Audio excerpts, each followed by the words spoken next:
Folks, Blackstar Network is here. Hold no punches. I'm real revolutionary right now. Support this man, Black Media. He makes sure that our stories are told. Thank you for being the voice of Black America, Roland. Stay black. I love y'all. All momentum we have now, we have to keep this going. The video looks phenomenal. See, there's a difference between Blackstar Network and black-owned media and something like CNN. You can't be black-owned media and be scared. It's time to be smart. Bring your eyeballs home. You dig?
Today is Thursday, May 9th, 2024. Coming up on Roland Martin Unfiltered, streaming live on the Blackstar Network as we speak.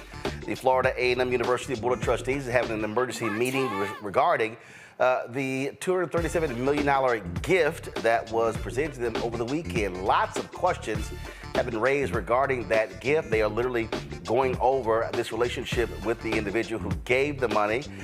So later in the show, we'll talk with a young man who has been posting a lot of comments, a lot of information on social media regarding Gerald Drami and his past and whether or not his donation is legitimate.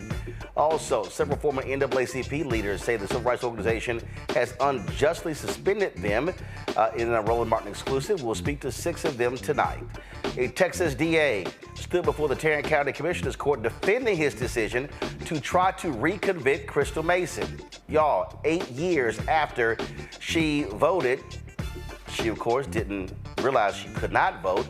The only black commissioner to question his motives will be here. Also, another black man is killed by law enforcement in Florida. Deputies entered the wrong home and killed Senior Airman Roger Fortson. Ben Crump, the family attorney, will explain how the deputies are trying to cover up their deadly mistake. Also, in our Tech Talk segment, Meta, Facebook, they're expanding their paid verification service for businesses. We'll talk with the Fanbase CEO Isaac Hayes about this change. It is time to bring the funk. I'm Roland Martin Unfiltered. The Blackstar Network, let's go. He's got it. Whatever the miss, he's on it. Whatever it is, he's got the scoop, the fact, the find. And when it breaks, he's right on time and it's rolling. Best believe he's knowing. Putting it down from sports to news to politics. With entertainment just for kicks, he's rolling. It's on go, roll, y'all. It's Roland Martin, yeah.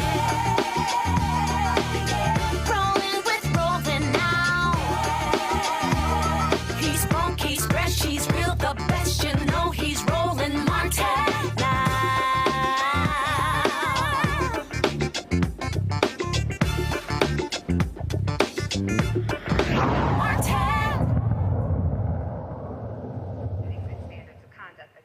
All right, folks, as we speak, the Florida A&M University Board of Regents, they are meeting regarding this $237 million donation that they received from a donor over the weekend. Guys, go to my iPad, please. This meeting is taking place as we speak. Lots of questions are being raised from alumni and others regarding the donation because, again, this is a large donation to any HBCU. A lot of people, though, are asking again, where did the donation come from? Is it a legitimate donation? So a lot of questions are being asked as we speak in this board meeting. We, of course, we are following it as they actually take place because we want some answers as well. Later in the show, we're going to be talking to a gentleman. He has been posting a lot of information on social media with regards to the donor, So as we speak, go right to my iPad. As we speak, the board members again are getting they're getting answers from the university with regards to how the relationship started. In terms of what's the valuation of these stocks. He is a private company, but I have some, I've been listening for the past hour, and I certainly have some additional questions that are not being answered on this call, and so we shall talk about that later in the show. All right, folks, let's now talk about what's happening in the NAACP. Of course, the NAACP's motto is leading the fight to end racial inequality, but a group of former leaders say they have been unfairly suspended, harassed, and defamed by the Civil Rights Organization. The group, which includes more than 20 folks from across the nation, they've got stories of unfair treatment and unexplained suspension of their leadership posts and membership. 6 of them join us tonight in studio. Rochelle Bilal, the former youth advisor and chair of the AXO competition from the Philadelphia branch. She says she was suspended from sending out an out-of-date sponsorship form letter to raise money for youth. Leroy Candler, the past president of the Fresno NAACP chapter, says he was suspended for transferring funds from the NAACP to his personal account. He says that never happened, and he has a letter from the bank manager proving his innocence. Joining us, of course, on the line is Lou Walker, the president of the Antelope Valley NAACP branch, saying she was suspended after filing an internal harassment complaint. Anthony Douglas, a past board director of the NAACP in Oklahoma, says he was suspended a day before the national convention after challenging President and CEO Derek Johnson. And we'll be joined later by Nashville's past president, Vanita Lewis, who says she was suspended after challenging the direction of Tennessee State Conference President Gloria Sweet Love. Also, Betty Williams, the past president of the Sacramento NAACP branch, says she was suspended 3 days before an election after filing harassment charges. All right, glad to have all of y'all here. So first and foremost, NAACP obviously based there in Baltimore, national office.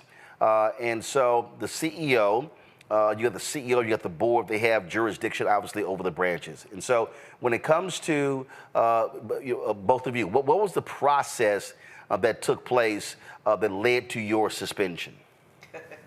First of all, Roland, thank you for having us, because we do appreciate this. The process was none. There in the Constitution and bylaws in the NAACP basically states that if there's an issue with any member, that you have to file, and they have a specific way that you have to file what is considered an Article 10 in the Constitution and bylaws. That has to be filed with 20 members in good standing about what it is that you do. Most of these, the Article 10 was not filed.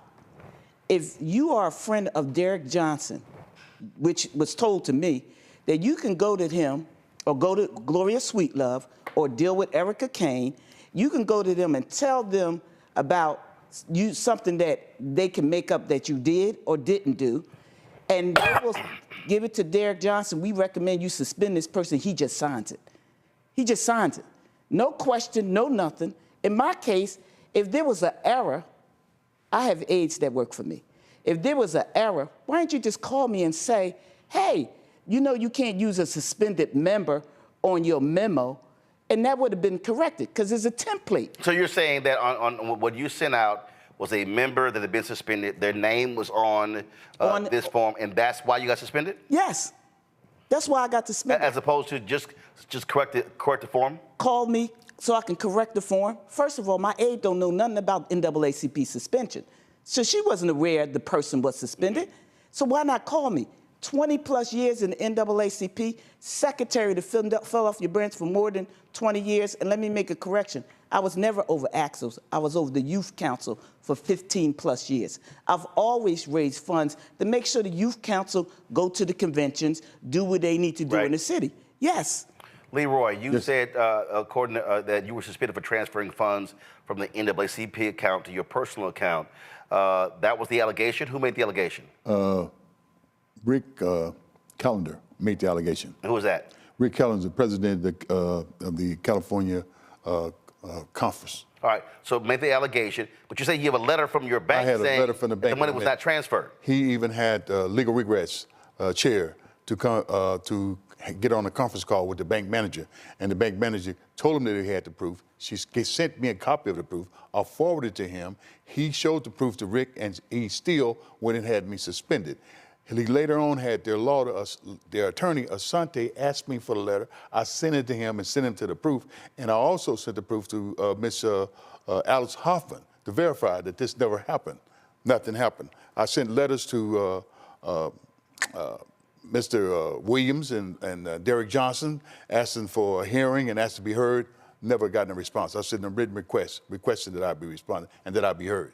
Did either of you make an appeal to the board of directors? When you get the letter, it tells you have to make it within 15 days. I made it within 2 days. Right. And I made it within 2 days. And nothing. To who?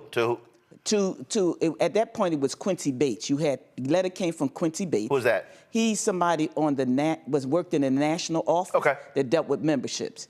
He got I got all this documentation because emails is stamped and time dated. Got it. So sent that back, requesting a hearing, never got a hearing. Here's the kicker, never got a hearing, and I was suspended right before I got to the national convention last year. Never got a hearing, but in August, got a letter said that they had a hearing without me. They deliberated and decided to suspend my membership for 6 years. 6 years. You hear me? 6 So you said there was a hearing that took They had place, a hearing. but you didn't know about it. Let me say this. This is a national organization about civil rights, but yet you violate the civil rights of your members. I'm not a subscribing member. I'm a life fully paid member. Been there plus. In Philadelphia, there are 2 other ones. 40 plus years, Shirley Jordan was the treasurer of the Philadelphia branch because she questioned the newly elected president of the Philadelphia branch who wanted a $500 check, which is against the Constitution and bylaw. That president made up a lie on a letterhead, took it to the bank, committed fraud. Me, Shirley, and the secretary of the branch who questioned her and did do an Article 10 on the Philadelphia branch.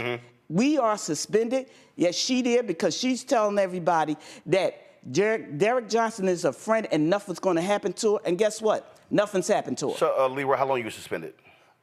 Unknown. It's never stated how long I was suspended. So you don't know? I don't know. They just sent me a letter saying you were suspended. When I write a letter to find out, no one can tell me to the district how long I was suspended. Nobody has an answer for that. Lou Walker, you were suspended for filing an internal harassment complaint. What type of harassment complaint was it? I didn't have an internal harassment complaint. My letter said I was suspended for requesting that our branch secretary resign since he did not live in California. And I was actually responding to the community calls for help, crisis calls.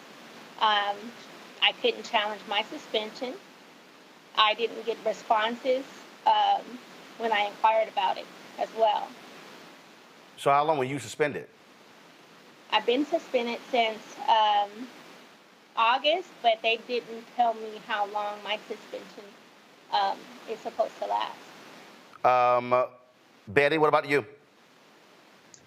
I was also suspended. I was running against the now state president of California, Hawaii.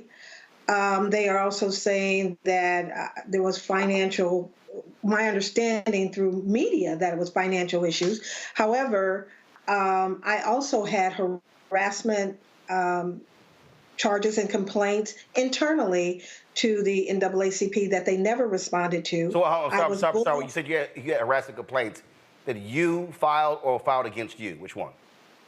I filed against the California Hawaii president.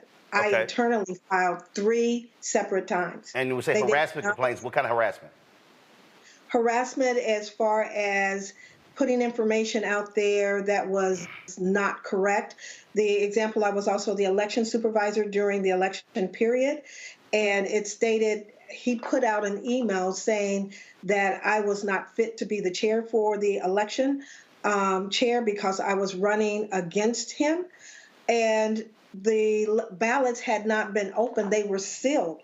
They were supposed to be private and not open until a certain date. And so I questioned, how did he know that information? National did not respond. He kept bullying me, so much so I had to bring individuals to the meetings, and I had to make a statement and ask them to put it in the minutes that I'm being bullied. He's accusing me of things that I did not do according to the bylaws, and I wanted discrimination charges at least documented in the minutes. When those minutes came from the secretary from the election committee, it never happened. I continued to move forward. Then I started getting cyberbullying, and it came from a dark web. I had to hire an attorney who took the cyberbullying and sent it to the Department of Justice as well as the AG, the Attorney General, because in California, that is a criminal act. And so once I continued to do that, 3 days before the election, I was poised to win. I would have won. But 3 days before the election, there was an emergency agenda item saying that I should be suspended, not just me. He wanted the entire Sacramento NAACP branch to be suspended. However, it was myself, 6 others from the Sacramento branch, 2 of which had wrote support letters in my defense to the national board and Derek Johnson. They were suspended the next day for supporting me. a number of people rallied behind them and said they never should have, and then they repealed those two suspensions. So they suspend, just like Rochelle was saying, someone can give them information without investigation, without due process, without any of that. If they had known in the beginning, especially those two that they had to repeal the suspension, they would have known all they were doing was writing letters on my behalf, and it was personal. Right. For them to be suspended that next day. Anthony Douglas, you allege that you were suspended a day before the National Convention because you criticized the President and CEO, Derek Johnson. Good evening there, Roland, and thanks for having me. And that is correct.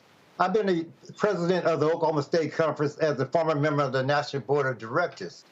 I received an email saying that I was suspended. I've written them over 8 times certified letter requesting that they tell me why I'm suspended, and still to this day, I cannot get a reason for why I'm suspended. And I was also suspended for 6 years. So,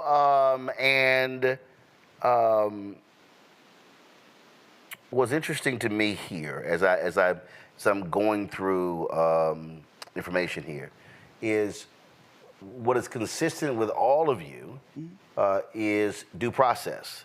Now, based upon the rules of the organization and bylaws, does it spell out clearly what the process is when it comes to suspension, when it comes to appeal? Who do you appeal to? And then do you appeal to the national office? Let's say they rule against you. Can you then appeal to the board of directors? What's that process? First of all, the Constitution and bylaws give you specifics. Now, the president can suspend you if he think it is detrimental to the organization. But if your friends bring you stuff and you suspend people, why would you even get involved? No, but here's my whole point. Okay, Yeah, no. I hear what you're saying. So I Yes. get. So you have the authority to suspend. But I'm talking about, what is the process after that? If they suspend you, in the letter it tells you you have 15 days to appeal. Okay. You appeal to that. And who are you appealing to? National office. That's correct. What, director of membership? Quincy Bates at the time worked for the national office. Carmen Watkins. Who is? Okay, so what's that person's title? That you would appeal to Carmen Watkins, who's the operations person, vice president of operations is where the letter comes from. And Rochelle is correct. There are specific dates that you go by, 15 calendar days, and then they should be responding within 10 calendar days of receipt. So there's a number of deadlines that the individual has to follow, as well as national. What has been happening is that individuals like myself and everyone on this panel and others have responded within the guidelines that's presented in the bylaws. However, the same deadlines have not been given by the national. They do not follow up. We appeal, my attorneys appeal, and we are waiting on an answer on the appeal. But they don't even tell you if you have a complaint against you, you're not allowed to see the complaint. You're not allowed to have an attorney to speak on your behalf. If you go out in front, like my branch was threatened if they said anything out loud against me or support of me, that the entire branch would be shut down. So there's these bully tactics for people to be silenced. And so much like you have to ask permission for a boycott or a rally that I know you've already experienced, you have to ask permission. But yet you're the NAACP, you're a civil rights organization. This is bad. It's worse than apartheid. So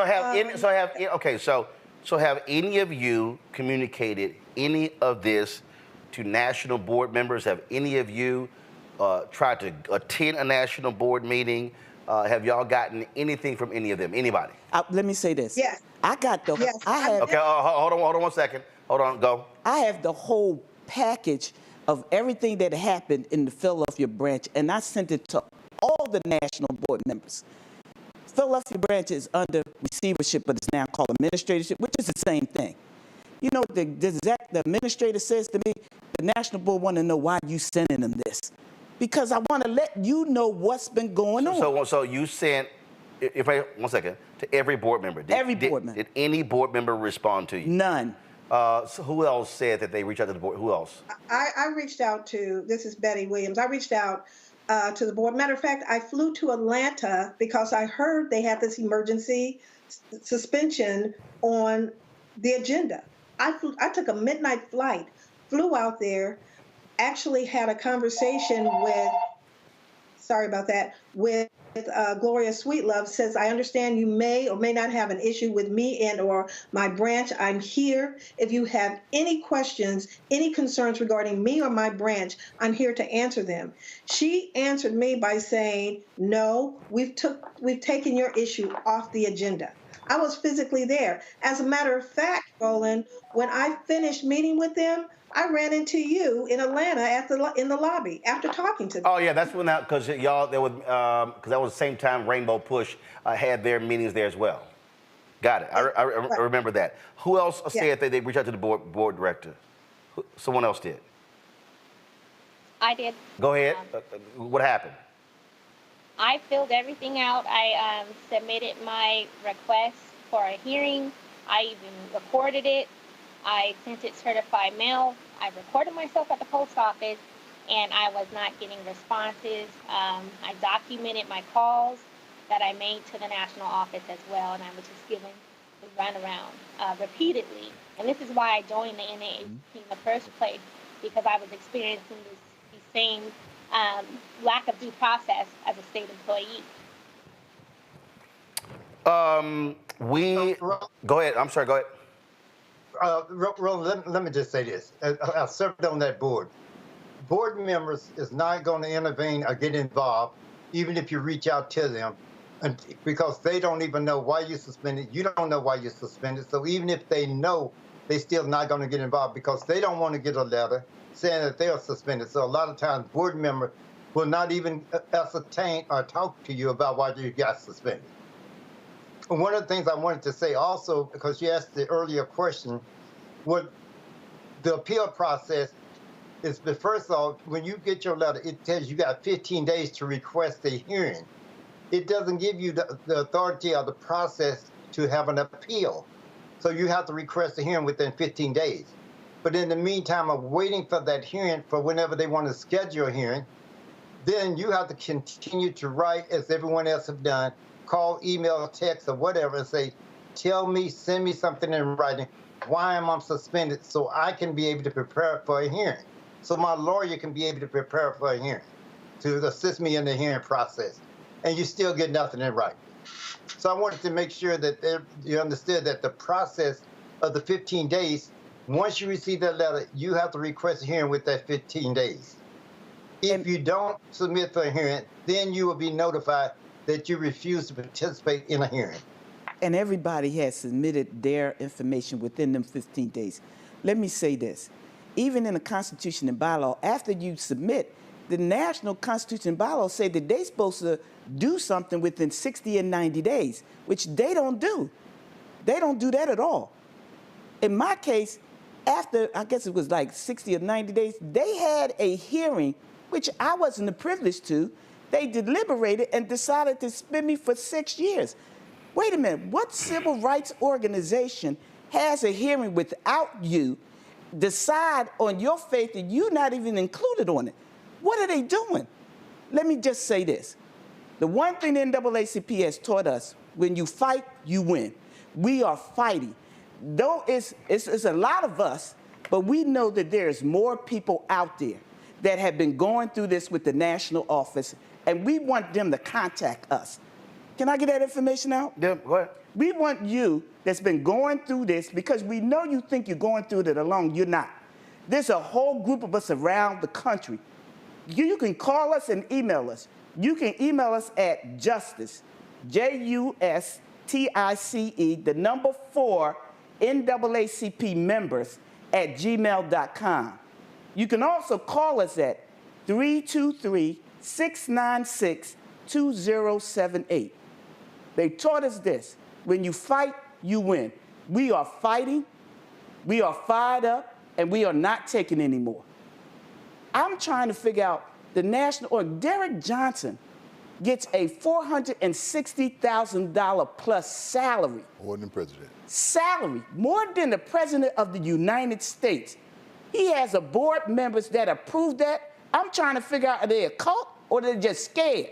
How do you increase somebody's salary to 460 plus when all of us are volunteers that don't get paid at all, don't get a dime?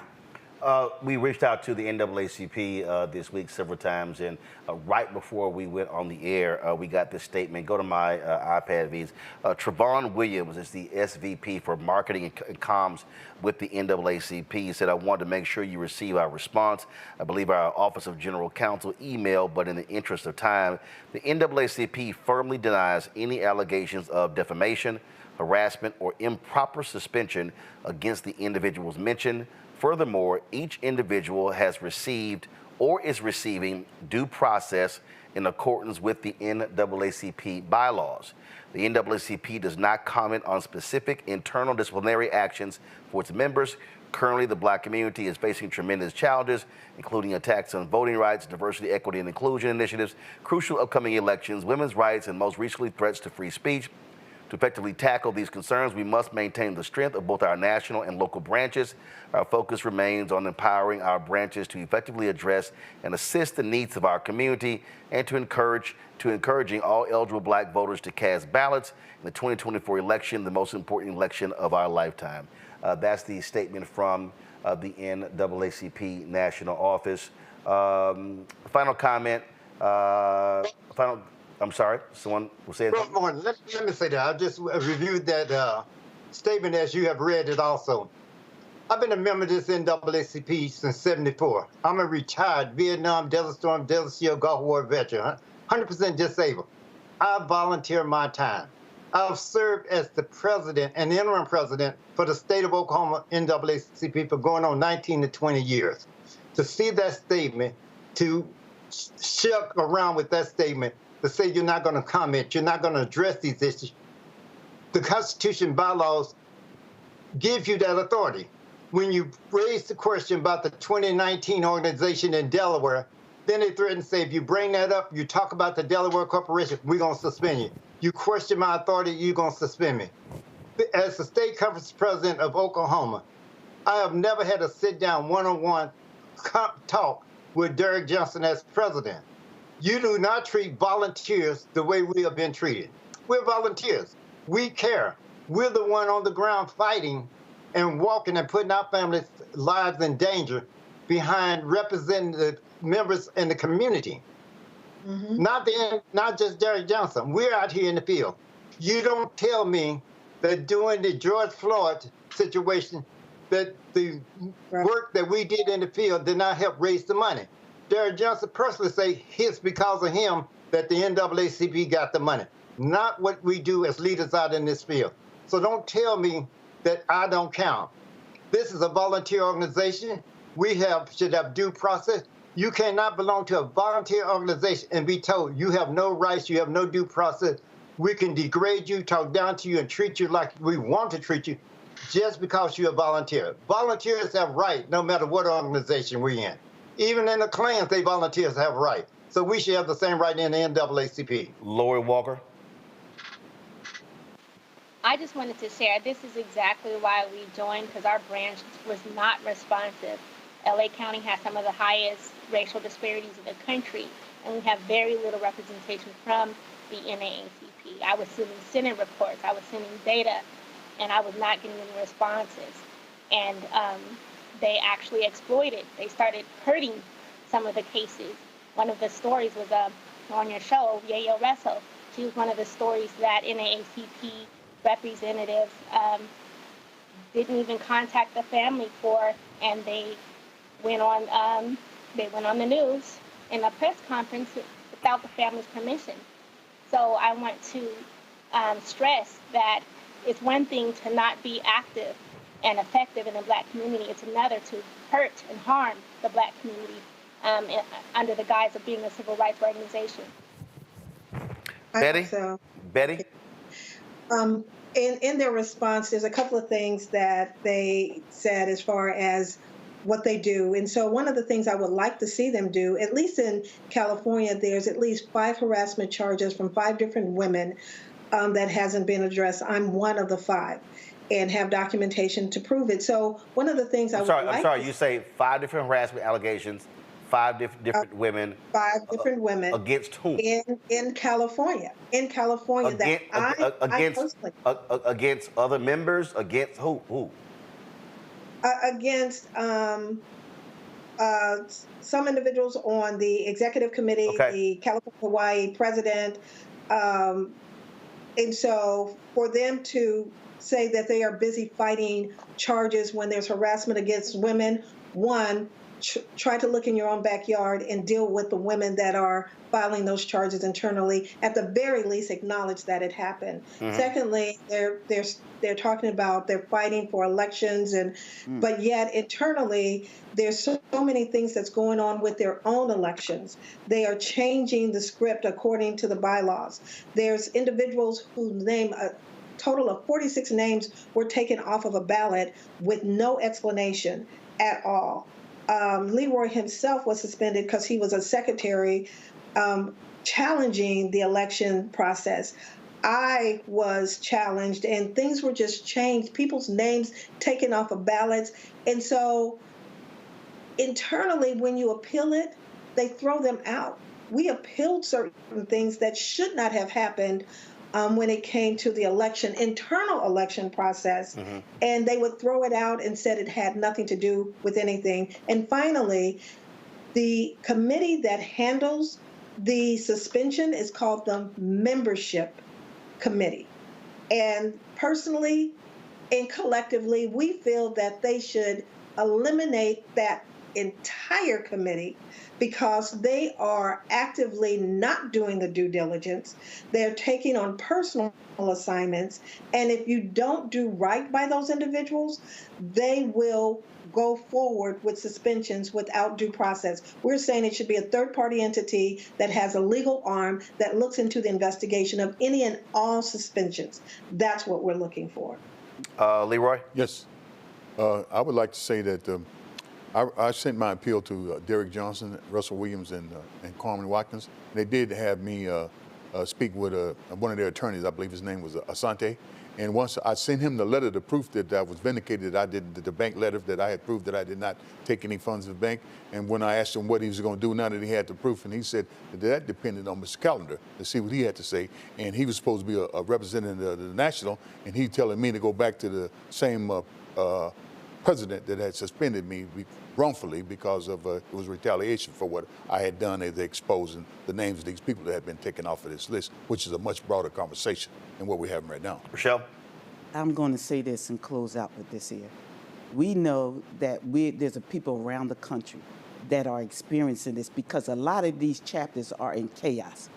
Philadelphia, you know, the election's supposed to be every 2 years. Philadelphia is going on the 4th year of not having an election because the friend of Derek Johnson is the president. The friend that we filed charges against for fraud is still the president. I'm saying that all of those around the country, you are not by yourself. We are keeping our options open. What we are not trying to do is tear down the NAACP because it has done good works across the country. But this administration, Derek Johnson's, Sweet Love, Erica Kane, a so-called lawyer, Hoffman, all of them are on the click. Anytime you want to hang on to that $460,000 plus salary, when all of us out here put our money out of our pocket to continue to do the work of the NAACP, you are not alone. Call us. 323-696-2078. Email us your information, justiceforNAACPmembers@gmail.com. When you fight, you win. We are not going to stand here and allow that clique to continue to oppress members that are out here doing the work. All right. Well, look, we certainly appreciate y'all being on the show. Certainly keep us abreast of what happens next. We keeping our options open. Trust me. All right. Thanks so much to all of you. I appreciate it. All right. Thank you. Folks, got to go to break. We come back. we're going to discuss what's happening in Tarrant County, where the white DA there continues to defend the prosecution of Crystal Mason. This is going on 8 years. Now, after the appellate court throughout the conviction, he argued at the county commissioners meeting that he will continue to appeal the decision and try to prosecute her. We'll talk to one of the Tarrant County commissioners who challenged him in that meeting. You're watching Roland Martin Unfiltered right here on the Blackstar Network.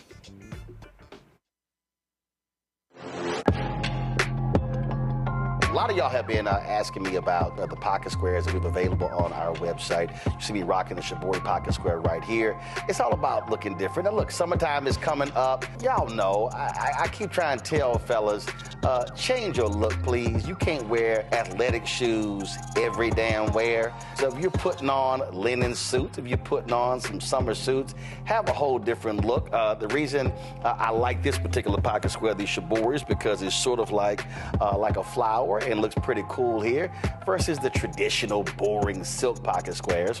But also I like being a little different as well. So this is why we have these custom-made feather pocket squares on the website as well. My sister actually designed these after a few years ago. I was in this battle with Steve Harvey at Essence, and I saw this at a St. Jude fundraiser. I saw this feather pocket square, and I said, well, I got some ideas. So I hit her, and she sent me about 30 different ones.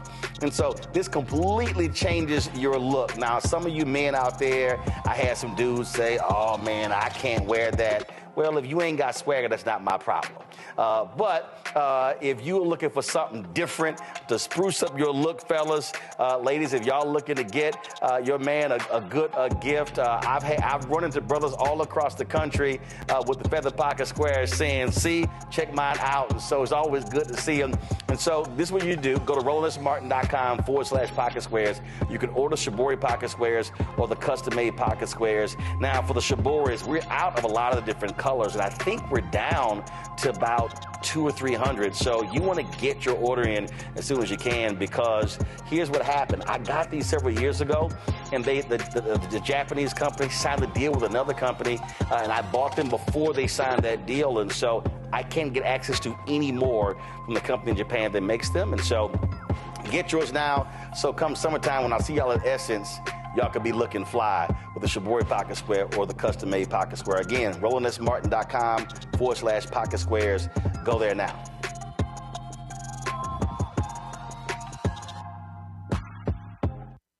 Hello, we're the Critter Fixers. I'm Dr. Bernard Hodges. And I'm Dr. Terrence Ferguson. And you're tuned in to Roland Martin Unfiltered.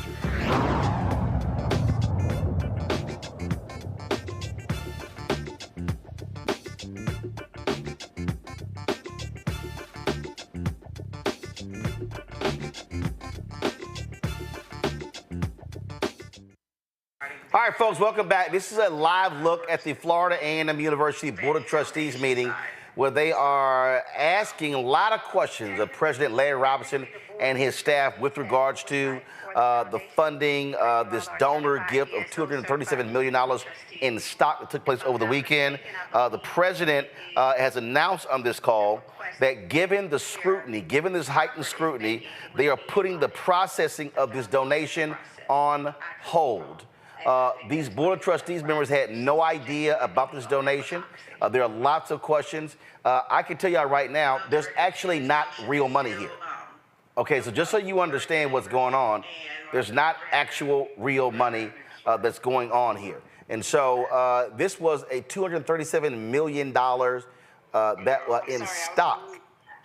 in stock that was given to the university, but stock in a private company. Well, there are lots of questions of, what is this company? Is it a real company? What's the valuation of this company? And so we're going to talk further about that when we talk to a gentleman who's actually monitoring this. He's been posting a lot of information on social media. We'll talk to him later in the show, so we're just going to keep you updated on that. Now, folks, let's talk about the continuing mess in Tarrant County, where Crystal Mason continues to be terrorized by the Tarrant County DA. Now, remember, it was 8 years ago when Crystal Mason voted in the 2016 election. She thought she could vote. She filled out a provisional ballot. The ballot was never counted, but she was prosecuted. as a result of being indicted, because she was already on parole from a federal tax fraud conviction, she was sent back to federal prison to complete that term. 2 years was added to her sentence. They've been fighting it. They won in the Court of Appeals. Now, Tarrant County DA Phil Soros stood before the County Commissioner's Court this week to defend why he wants to appeal that decision and why he continues to terrorize Crystal Mason. The Court of Criminal Appeals told the Fort Worth Court to perform a sufficiency analysis. Specifically, they told the court to determine if the state proved with sufficient evidence not only that Mason knew that she was on supervised release when she voted, but also that she actually realized that those circumstances, that the fact that she was on felony supervised release, that those circumstances rendered her ineligible to vote.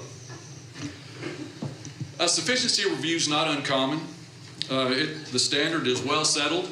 It's something that courts do regularly. The appeals court, in a sufficiency review, they are to look at the evidence, so they look back at the evidence. They're not in the light most favorable to the verdict. So they look back and say, okay, we know what the verdict was. The verdict was that she was found guilty. Now, is there sufficient evidence to support that verdict? But that's not what happened in the Second Court of Appeals this past March. Instead, the court reweighed the evidence. They acted like a fact finder. I like that piece of evidence. I'll take that. I don't believe that piece of evidence. I'm going to push it away. That's not what you do in a sufficiency standard. They credited and discredited evidence just like they were the fact finder. This is not a fact question. We are not here to talk about facts. This is a legal question, a matter of legal principle, sufficiency of the evidence. Their decision was a deviation from well-settled law on sufficiency reviews. So why is the state, why am I appealing this case? Well, I'll give you 3 reasons. Number 1, I want would-be illegal voters to know that we're watching and that we'll follow the law and we will prosecute illegal voting. I want those that vote legally to know that we're watching and that we're working to make sure that your vote's not going to be diluted by any illegal votes. And finally, this is a deviation from the well-settled law regarding sufficiency reviews, and it needs to be corrected.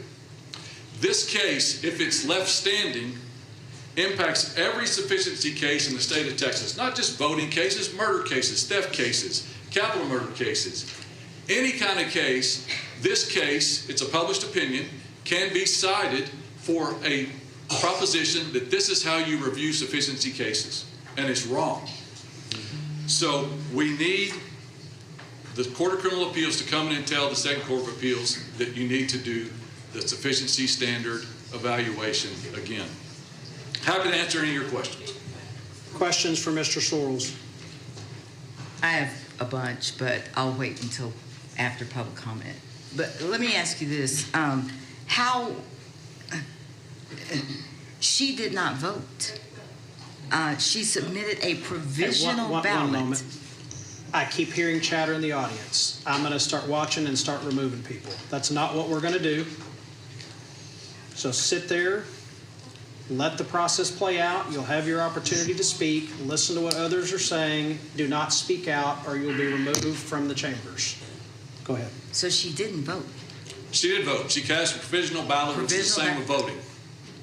That did not count. Where is the ballot, sir? What happened to the ballot? I can't tell you what happened to the ballot. What do they do with provisional ballot? I'm not the elections administrator, so I don't know where the ballot is, no. Chandler, do you know what they do with provisional ballots? Not right now, ma'am. I don't know. My apologies. It didn't count. Is that correct? You're wrong. The Court of Criminal Appeals dispelled that quickly and said this was a vote. The question was not did she vote, it was did she actually realize that while she was on felony supervised supervision that she wasn't allowed to vote. Okay, so the ballot was never cured, so it wasn't counted, so she didn't vote. How else she did vote. How else does else does the Court of Appeals weigh the sufficiency of the evidence without weighing the evidence? They look at the evidence most favorable to the verdict. So they're not trying to figure out, did they get it right? They look to see if there's evidence. So you find your conclusion in an argument. They have a conclusion, guilty of the offense. So now they're going to look and see, is there evidence that supports that? Now, a normal trier of fact would say, look, this person testified and I don't believe anything they had to say. Or this person testified, I believe everything they had to say. Or you have another witness that says, I believe some of it, but part of that doesn't ring true. That's what a trier of fact does. That's not what an appellate court does. An appellate court looks at the law, not the facts. It is sad to say that it is still true today, but Brother Malcolm X said this: the most disrespected person in America is the black woman. The most unprotected person in America is the black woman. The most neglected person in America is the black woman. You see, historically, we have been your mammies, your maids, and your mistresses. But today, we are your doctors, your lawyers, your judges, your teachers, your professors, your county commissioners, your vice president, and your Supreme Court justice. Indeed, we are the backbone of this democracy we call the United States. So instead of wasting our taxpayer dollars, as DA Sorrells just went after, going after a black woman who's been acquitted of an 8-year ordeal, why don't you go after the candidate who was declared ineligible to run for Mansfield ISD trustee place 2, who did vote in the March Republican primary, despite being ineligible at the time? I believe Crystal Mason did not know she was not eligible to vote when she cast a provisional ballot. She only voted a provisional ballot, and it was never cured, and her vote was never counted. She served time in jail, and her case went through the courts and appeal process.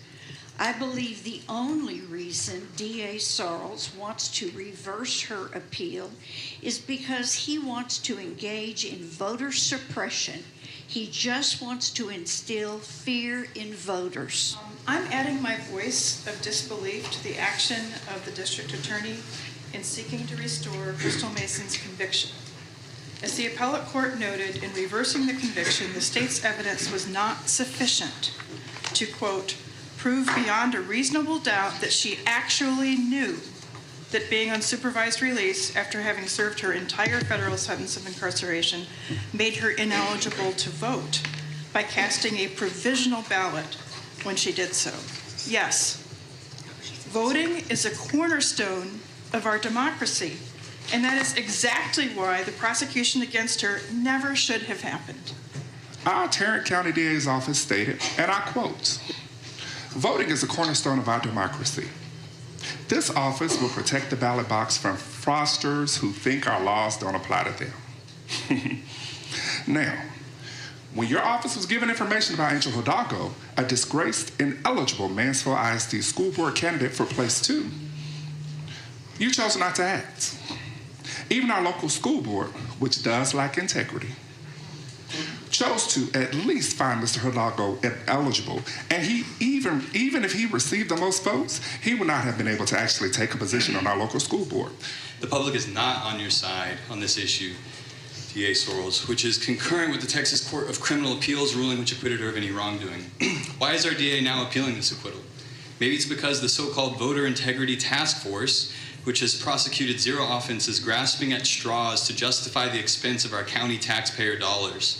Maybe it's because we like to target minority women of color, to intimidate them not to show up at the polls. Maybe it's an homage to Trump's call to Tarrant County when he lost the vote to Biden in 2020 to look into voter fraud, in line with his lies that the election was stolen. I am tired of our county officials wasting tax money while targeting people of color as their expression of allegiance to Trump. I am tired of black Tarrant County citizens being disenfranchised, dehumanized, and incarcerated based on illegitimate and incompetent charges. The money wasted on useless voter suppression tactics would be better spent on a public defender's office specializing in mental health. Right now is Tarrant County Commissioner Alisa Simmons. Commissioner Simmons, glad to have you here.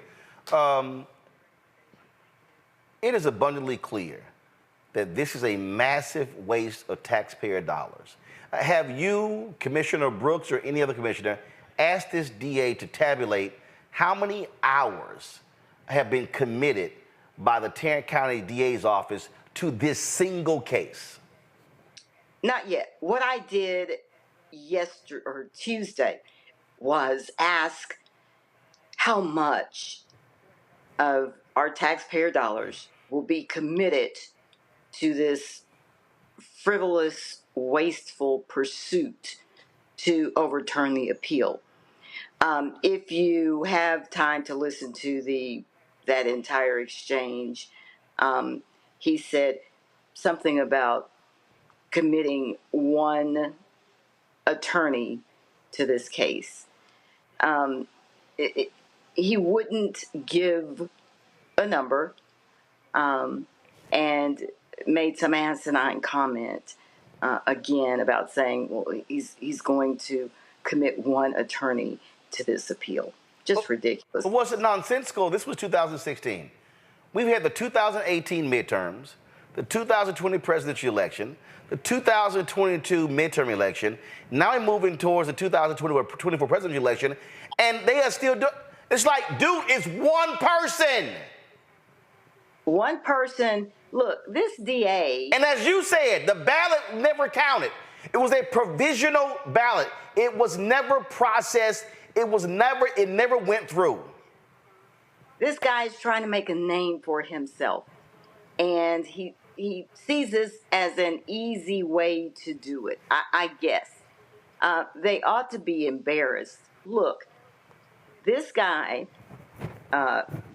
Judge Sorrells, the sheriff, the MAGA sheriff, Bill Wayborn, and our county judge, who you just watched be rude to the audience because they moaned or sighed or something like that. These three guys came up with this election integrity unit.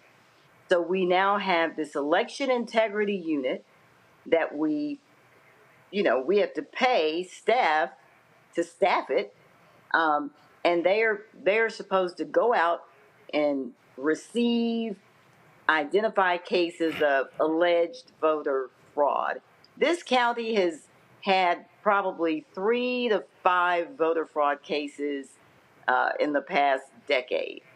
There's no proliferation of voter fraud in Tarrant County. So I guess they're going to keep going after poor Ms. Mason to try and prove something. It doesn't make sense. The public commenters said it much better than I can. You heard them. This is a waste of taxpayer dollars. Where's the sufficiency? Just all of it. It's ridiculous. And we had probably a historic turnout Tuesday for a number of reasons. And because I anticipated the turnout, I agendized this topic, and you saw this DA's poor performance in answering questions from a layperson. Right. I'm not an attorney. This is embarrassing, and I will continue to call this crap out until I can't do it anymore. Are you planning on keeping this on the agenda every month to force this DA to come before the court and explain himself? Because his money comes from the taxpayers. Yeah, I like that idea. I've done it before on a different issue. I just agendized it week after week after week after week. So y'all meet weekly or monthly? No, we meet the first and third Tuesday of each month. Listen, I would haul his ass down, have him have to stand there every week and defend this, and hopefully people keep coming out and protesting, because it is shameful. And what are your other colleagues saying? I mean, are any of them ticked off by this constant? Pull the commissioners up. Go ahead and show the graphic. Are any of them standing with you saying, DA, this is idiotic. What are you doing? No. Now, in his defense, Commissioner Brooks was out yesterday. I think he was at a conference or something. But the other three sat there dead silent. The one in the center is the ringleader of all of this. We have a MAGA court. You see the Precinct 1, Precinct 2 were the Democrats, and then the other 3 are MAGA. And so we frequently get outvoted on everything. Whatever we put on the agenda for our constituents, our communities, our nonprofits, get voted down by these 3. So, people have to vote. Right. But we will keep, the 2 of us won't be able to do anything about Miss Mason except for call it out, get the public commenters down there to speak to it. We had a record amount of public commenters yesterday and Tuesday, and many of them spoke to this issue. This is ridiculous. When I tell you how overcrowded our jail is, right, something done needs to be focusing on reducing the backlog of viable cases that he has. But no, he wants to play games with this woman's life and with our taxpayer dollars. Y'all, it is crazy here. Tarrant County is the last large urban red county in this country. And they are not wanting to let loose because they would like to play games like this with this woman's life. This is crazy. I'm going to put in my panel right now, Reese Colbert, host Sirius XM radio show out of D.C., Dr. Greg Carr, Department of Afro-American Studies at Howard University out of D.C., Lauren Victoria Burt, writing for Black Press USA out of Arlington, Virginia. Lauren, you first. I'm wondering why have you heard from anyone from like a national organization that does voting? I mean, obviously Black voters are always told, of course, to vote harder and all that. I'm wondering if you've heard from the national NAACP or even the White House on this, because it seems to me that this person, Phil Sorrells, who's obviously obsessed with Crystal Mason, he should get his wish with regard to being famous. He should be made famous by every voting rights organization, anybody who cares about voting rights in the United States. And he should be made famous for all the wrong reasons. Have you heard from anybody on sort of a national level about I have this case? No, ma'am, not since he announced this back on April 25th. Now, Crystal has some great local attorneys, and she has ACLU of Texas attorneys as well. And so I consulted them just in the past week about this case and how I should approach my line of questioning. But this guy was so abrasive and, and dismissive, and I've been here since 10 a.m., so I'm not going to stay here any longer. You ask your questions now. I have work to do. So, but no, I have not heard from the national organizations, but I need to, and I need some help. And I appreciate this forum, and I know you've had Attorney Kim Coles on before.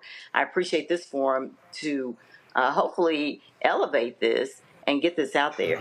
I need help. There are only 2 of us, and you got to count to 10. Absolutely. Reese. Commissioner, thank you for being here. Can you explain exactly the process? This hearing, I wasn't really clear if this was a hearing to grant his appeal or this is a hearing to just explain his appeal. Can you walk us through where exactly this is in the process of this DA trying to recharge Crystal Mason? Well, she was acquitted or got the ruling. I think it was March 28th. Yeah, it was March 26th. You had the Court of Appeals that threw out her conviction. And so the Tarrant County DA is seeking to appeal that ruling of the Court of Appeals. Okay, and so what you just witnessed, commissioners meet the first and third Tuesday of the month. And so this was our first meeting since the DA announced he was going to appeal that ruling. Okay, and so I agendized this to get a briefing from him. He needs to come to Commissioner's Court and tell us why he has chosen to appeal this, what it's going to cost, so on and so forth. And so he was there to take our questions. And so when we have an item that is agendized, the public can sign up to speak to it, and so they also asked questions and had comments to make. So that's what you were watching, the first commissioner's court since his announcement that he was going to appeal. Greg. Thank you, Roland, and thank you, Commissioner Simmons. In reading one of the reports about what we were just viewing in terms of the meeting, I read that Crystal Brown, a Florence Hill resident, said that she wanted to thank Mr. O'Hare for waking the sleeping Black Panther of Tarrant County. I'm wondering if you see this as perhaps a galvanizing moment, and forgive me if I have this incorrect, but last month, did this punk O'Hare, this Faith, Family, and Freedom punk, the judge, did he tell you you'll sit there and be quiet? I'm just trying to. I mean, these guys are talking with impunity. Could this be a moment to spark Black people to finally get together in what appears to be a county of over 2 million people, majority non-white, at least if it's 44%, I understand white, although there's some white Hispanics as well. You know, could this be a flashpoint moment with these guys just talking so crazy, telling you to be quiet, telling apparently law enforcement to be prepared to remove people from the building if they look like they're going to be disruptive? Who the hell do they think they're talking to, Commissioner? And could this be a moment to kind of get our people fired? Sir, yes. So our last meeting, I questioned a contract that he had on the agenda to hire a Republican political consultant to work in his office. Well, we don't use county tax dollars to pay Republican or Democratic political consultants to work for us, you know. And so I questioned his contract. Commissioner Brooks, the brother you see, questioned the contract, really went hard on him. And the public speakers did. And so I went last and I said, well, I agree with Commissioner Brooks. And he lit into me and tried to question me about his contracts. Well, you have staff that are posting political stuff on your, I said, we're not talking about my social media. We're talking about your contract. And he tried to ask me questions. I said, oh, okay, I'll answer one of his questions. In the process, he said, you be quiet. You sit there and listen to me until I'm finished. Wow. And so you got to see the video. And we're going to find that video. I cuss really, I cuss, don't let how I cuss really bad, but I didn't.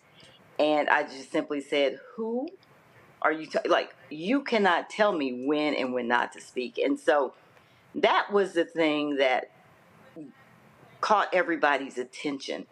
And so a lot of local organizations, white, Black, purple, Hispanic, faith-based, not the Divine Nine, planned direct action, and yesterday or Tuesday they came to court. And because I knew that they were planning it, I was not in on the planning, I decided I'm going to agendize Crystal Mason. And I was quite alarmed because we will have a lot of people there. I was hearing a lot of people were coming, so I decided let's agendize Crystal Mason so the people aren't there at a commissioner's court meeting bored listening to us talk about contracts for HVAC. Yep. I agendized Crystal Mason. I agendized the jail deaths. We have a proliferation of jail deaths. We had 2 in a matter of 4 days. The last one was after an altercation, and so I agendized the sheriff to come give us an update on that. I agendized the DA to come give us a briefing on the Crystal Mason case. The sheriff refused to come, and anyway, they got wind that there was going to be a crowd there, and we had historic attendance. They had to do 2 overflows. My staff came and got me from the parking garage because now I have to have some personal protection when I'm downtown.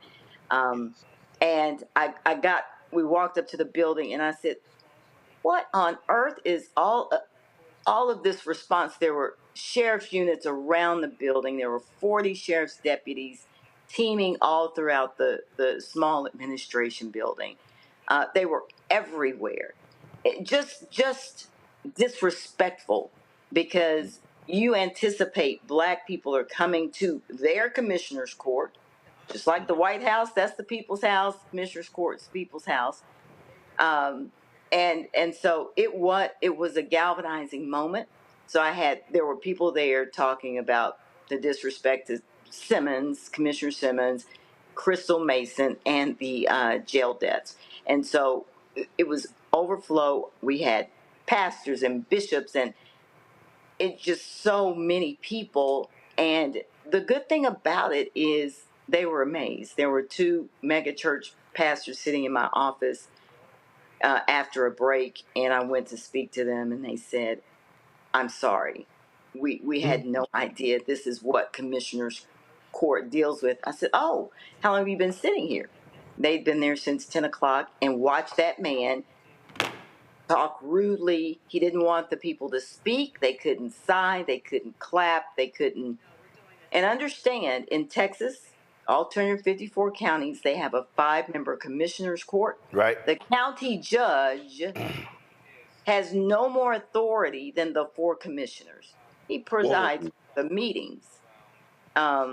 He can declare an emergency without the commissioner. Right.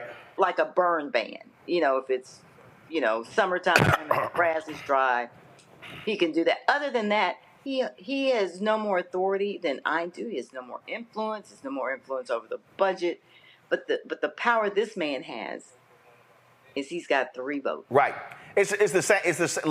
Look. In Harris County, Democrats now control the county commissioner's court, which is why they've been trying to take out Lena Hidalgo. And so, because that's the case now, they broke that Republican grip. Republicans used to control the Dallas County Commissioner's Court. Now Democrats control that as well. And that's really what's ticking off all these MAGA Republicans. That Democrats control Dallas County, they control Harris County, they control Bexar County, they control Travis County. And so Tarrant County is really the last large county in Texas that Republicans have control over.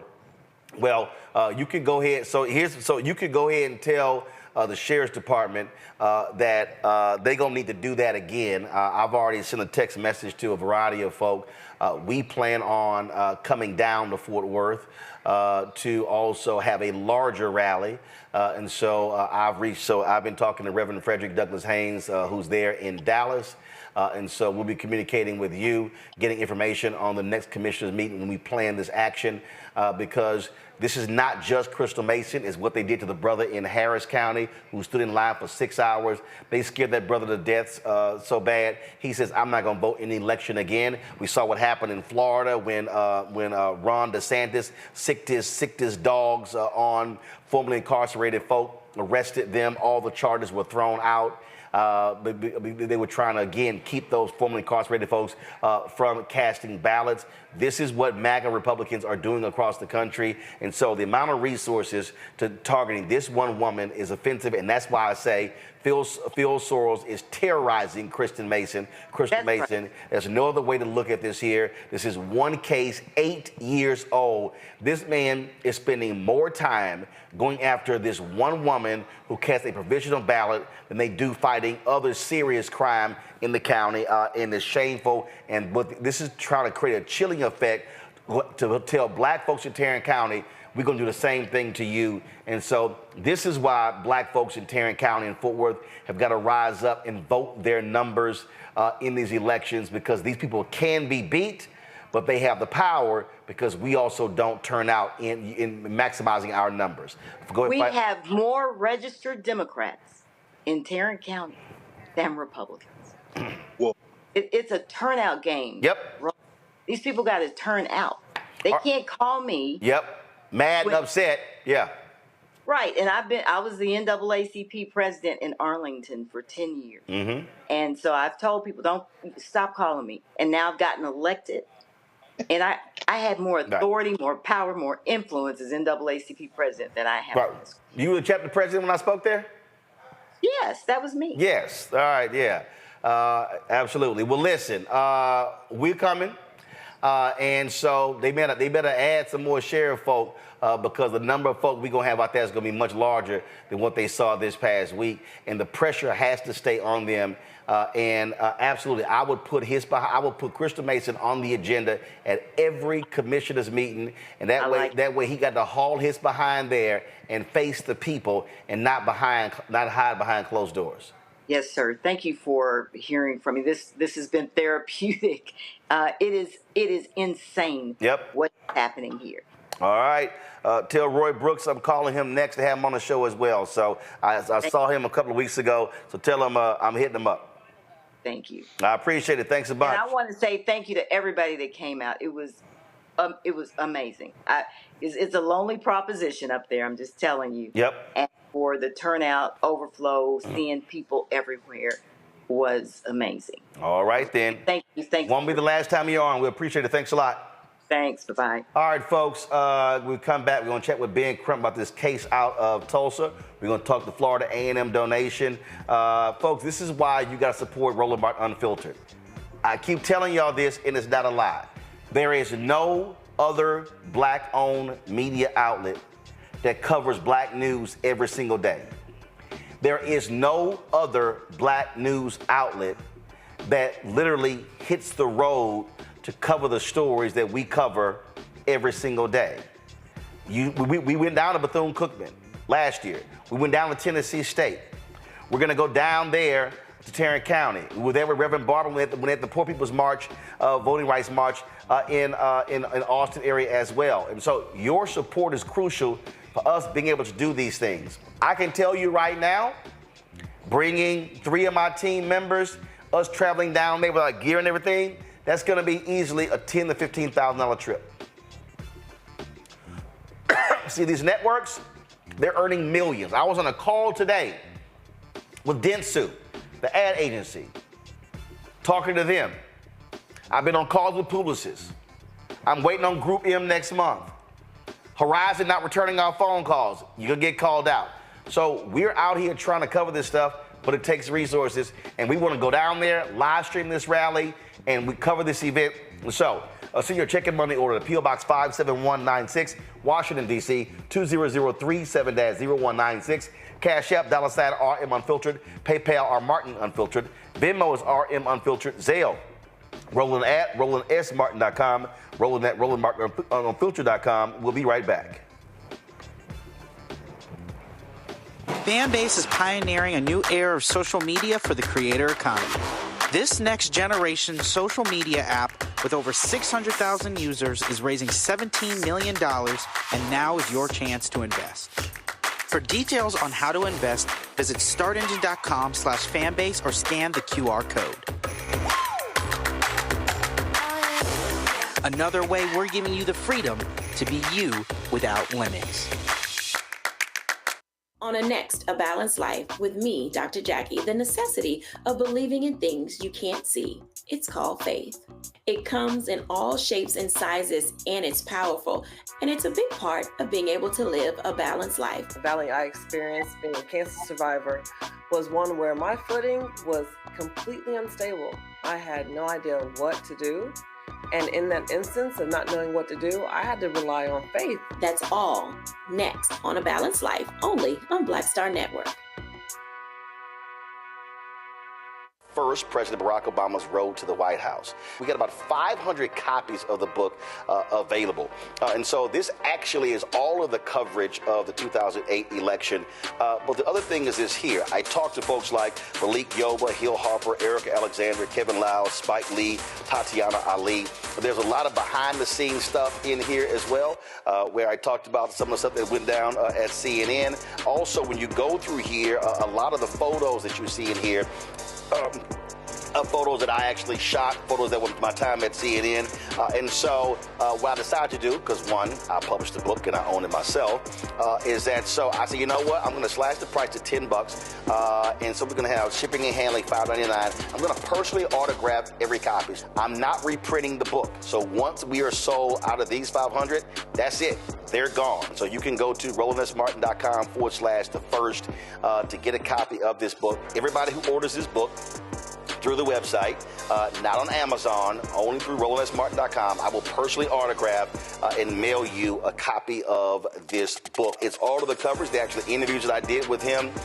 And just to show you, of course, when it came out, there's actually even in here the interviews that I did with him and Michelle Obama, which won TV One Cable Network's its first 2 NAACP Image Awards. And so all of that for $10. Shipping and handling is $5.99. So go to RolandSMartin.com the first and order your copy today. Hey, what's up? Geek Tony in the place to be. Got Cake Touch at Mama's University, creator and executive producer of Fat Tuesdays, an air hip-hop comedy. But right now, I'm rolling with Roland Martin, unfiltered, uncut, unplugged, and undamn believable. You hear me?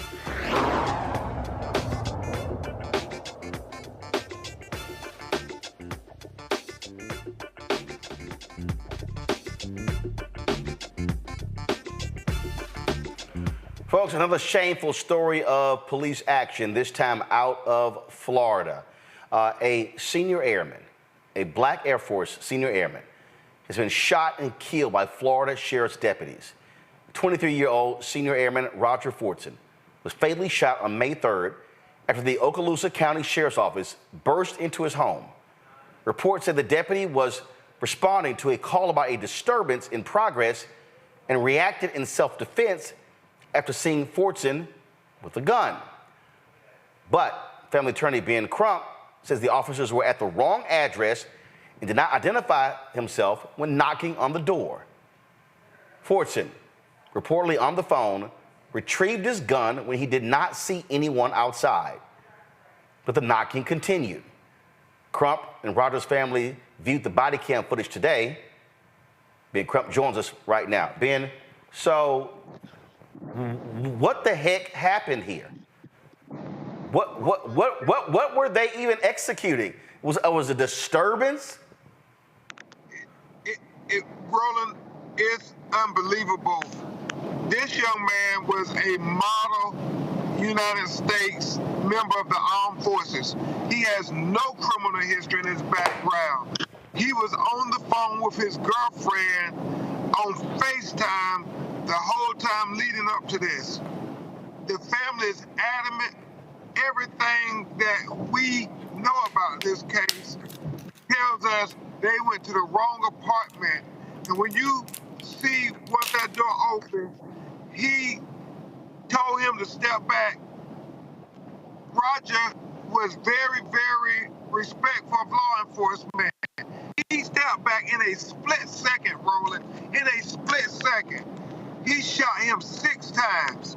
And what is being left out of this argument, out of this case, is they keep saying, well, he had a gun when he came to the door. Well, the reality is, said they didn't hear the police identify themselves. He said who it is, and nobody identified himself based on what the girlfriend said, and she's going to do her own press conference, so it's not lost in any translation. But when he saw a black man with a gun, even though he was a law-abiding citizen with a registered license to carry a weapon, Second Amendment rights, that police lit him up. And right after he shot him, he then said while he was on the ground, toss the gun. He didn't give any verbal commands to drop the gun and put your hands in the air when he came open that door. And that's what's troubling, Roland. They continue to try to justify the unjustifiable killings, even our best young people. Did they knock down the door, or did Fortson open the door? The video shows it opens in less than a second. He then began shooting. So wait a minute. Hit him 6 times. So wait a minute. Fortson opens the door. And instead of the officer saying, come out with your hands up, the moment he opens the door, the officer starts firing. Starts firing. Roland, when you see this video, you talk, Roland, I mean, it is deplorable when you look at how fast he took this young man's life. And this young man was outstanding in every way. He was in special ops rolling. He had did a tour of duty. He was taking care of his mother and was the hero to his little 10-year-old sister and 16-year-old brother. In fact, there's a photo we'll get to you. He was so proud of being in the United States Air Force. He had an airman's uniform on, and he bought his 9-year-old little sister at the time airman's uniform, and it's so adorable because she is saluting him. And this is the type of person we had that they are trying to make out to be the bad guy. He wasn't the bad guy, he was a good guy. Questions from the panel, Reese? Yes, thank you, Mr. Crump, for bringing attention to this case. What about the neighbor that supposedly led the police to Mr. Fortson's door? What have they said, if anything, about the situation? You're brilliant, Miss Reese, because you get to the crux of the matter.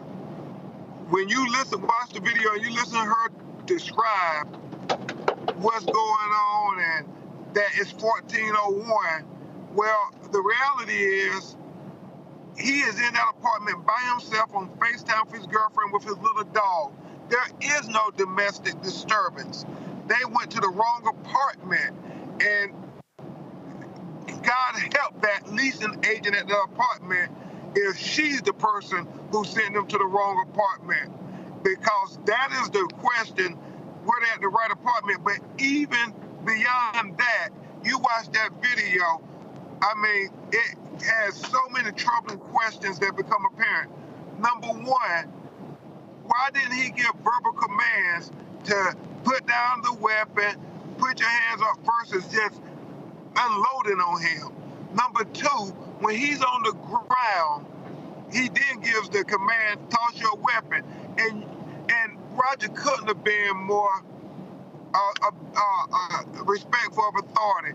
He said, I did. And then when you look at his girlfriend's FaceTime video, he's saying, I can't breathe. And the officer yelling, stop moving, stop moving. And he's like, I can't breathe. And they don't offer him any medical assistance. And you watch this 23-year-old American patriot die right before our eyes. Lauren? Ben, it's Lauren Burke. Do you know, is there anything you can talk about with regard to the police officer, the age of the cop, any prior record of abuse, or the time on the force? Any experience at that address before? Miss Lauren, we don't have any information about the cop. Obviously, they want to try to assassinate his character because the first statement that came out from them was they didn't mention he was a military officer or anything. This is in Fort Walton, Florida, where Eglin Air Force Base is at. It's full of military people. They didn't want to say that. They said officer responding to a domestic dispute kills a armed citizen, in self-defense. Well, the issue is you came to his apartment. He had every right to have a gun. This is Florida, for God's sakes. Every citizen is encouraged to have a firearm. He is an officer who is militarily trained. He's one of the people we want to have guns. He's responsible. He's very diplomatic. He's very a rule follower. I mean, he was the person who you would say, if you're going to be a gun owner, how about we have that guy who's trained to use firearms? And so, but when he had that gun, they tried to say, oh, it was self-defense. And it suggested, Lauren, that he did something bad, that he was a criminal or something, when there was nothing further from the truth. The officer went to the wrong apartment. Thanks, Ben. This right here, give me 1 second. I'm pulling it up. Give me 1 second. And I'm going to advance this. because folks, this is the body cam footage. I'll talk over, so go to the body cam footage. This is the deputy arriving at the scene. The body cam footage was released publicly just 3 hours ago, folks. And so listen closely, Roland. All right, got it, folks. Turn the audio up. We'll stop talking. Turn the audio up. Go. Howdy, sir.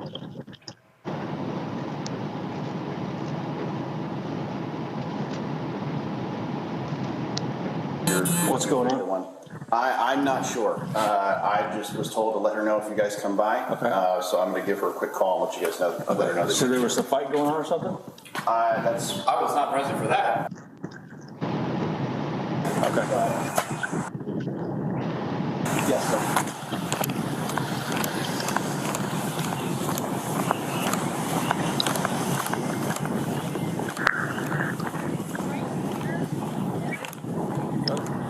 Are they fighting or something? Saying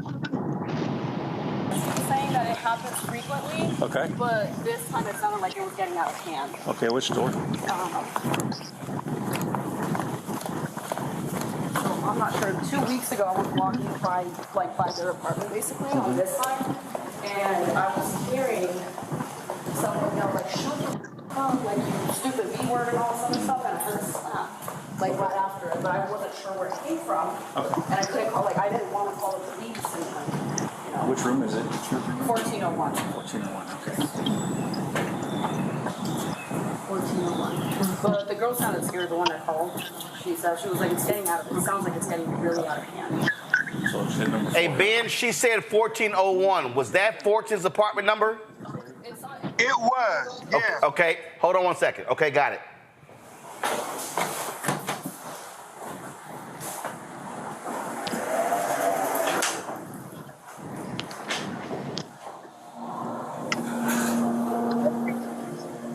She said she wasn't sure initially where the unit was at, but then she said 1401. 312-111.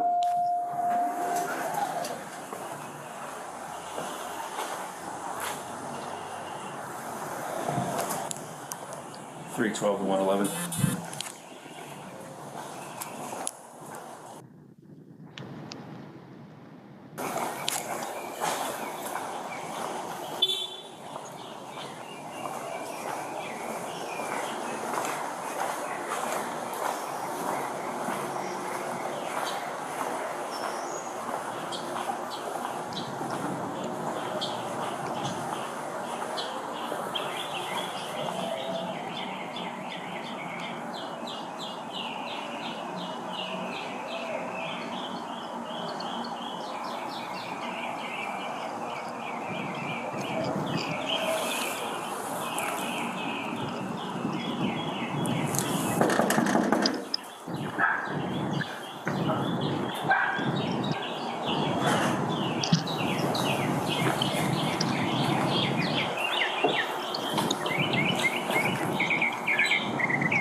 Sheriff's office, open the door!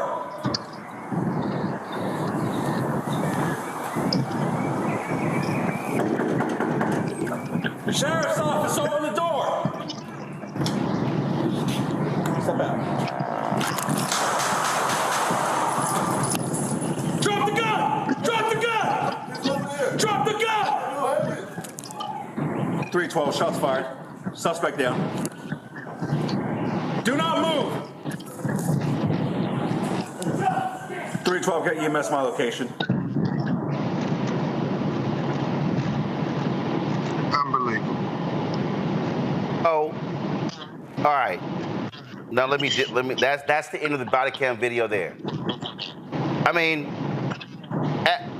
absolutely, Ben. No warning. Door barely opens. Barely opens. Didn't tell them to drop their weapon. Yeah. Go ahead. Didn't tell them to drop their weapon. He didn't give the verbal command, drop the weapon, put your hands up, nothing. Said step back, Roger was stepping back, never raised the weapon. Right. It was in his right hand. And he just unloaded on him, Roland Martin. At no point in this did he ever give the order to drop the weapon, nothing. It was like literally that door opened, he saw a black man with a gun and he fired. And as you said, we're in Florida. You can have a gun in your home. Yep. Hey, Roland, it's so deep. When you look at him on the ground and he start giving the commands after he's been shot, I mean, Roger's even complying then. He says, toss the weapon, and he says, I tossed it. I mean, he couldn't have been more compliant, but it didn't matter because for whatever reason, I think we all know the reason, when he saw that gun in his hand, he just said, bad guy. And Roger was... Damn. Yeah, nothing in his record. It's unblemished. He was a decorated airman. He was in special ops. I mean, he was doing everything right. Greg Carr. Thank you, Roland. Thank you, Brother Crump. I wasn't aware that black people are encouraged in Florida to be armed. In fact, I think we should probably stop talking about a right to be armed. There is no right to be anything in the United States of America when you're black. Not really. At least if the law means more than just some words on a page. But I want to ask you about the question. The question I have to ask is, what is the cost to this struggle against these murderers for us to continue to frame the victims as good as opposed to bad people when no should be executed by the hunter? From what I've read, the hunter has been put on administrative leave, probably paid. The deputy hunter, the one who strode so confidently to the door and as an accessory before the fact named the apartment 1401, certainly won't be punished. She's a deputy cop, as are all people who do this kind of thing. But what's the strategic value of us mounting a defense of someone as a good person, as if there is anyone who deserves to be murdered by these murderers? Is there some concession? And then does the burden then shift from the killers to the victims when we start talking about good people as opposed to bad people? Should it matter, and why or why not? It shouldn't matter, but unfortunately, we live in America where race is always an issue, and they try to criminalize our race. They will assassinate our character after they assassinate us. And that's what they're attempting to do. He tried to say self-defense. It reminds you of Botham Jean in Dallas, Texas, when the policewoman went to the wrong apartment and killed him. And they're talking about, I was in fear of my life, self-defense. It's the same notion that it doesn't matter how good the black person is. They still try to justify the unjustifiable killings of our people. It happens over and over. Atiana Jefferson, I mean, we can just go down the list. And it's all these black people who are in their own home, in the sanctity of their own dwelling, their castle, and their sanctuary, Breonna Taylor. But yet they all get killed and then they all try to justify it. And so it shouldn't matter whether they have an unblemished record or not. But we know, without a shadow of a doubt, if he would have had a checkered past, that's all we would have heard about for the victim. We still won't know anything about this killer officer. We won't hear one word about his past. Ben Crump, we hate to have you on for these type of stories, and we hate to have to show those videos. But the reality is we're left with no choice because this is what happens to us all too often. We will keep on this case, and we will certainly see what is next. Hey, thank you, Roland Martin. Thank you for covering our stories. Appreciate it. Thanks a lot, Ben.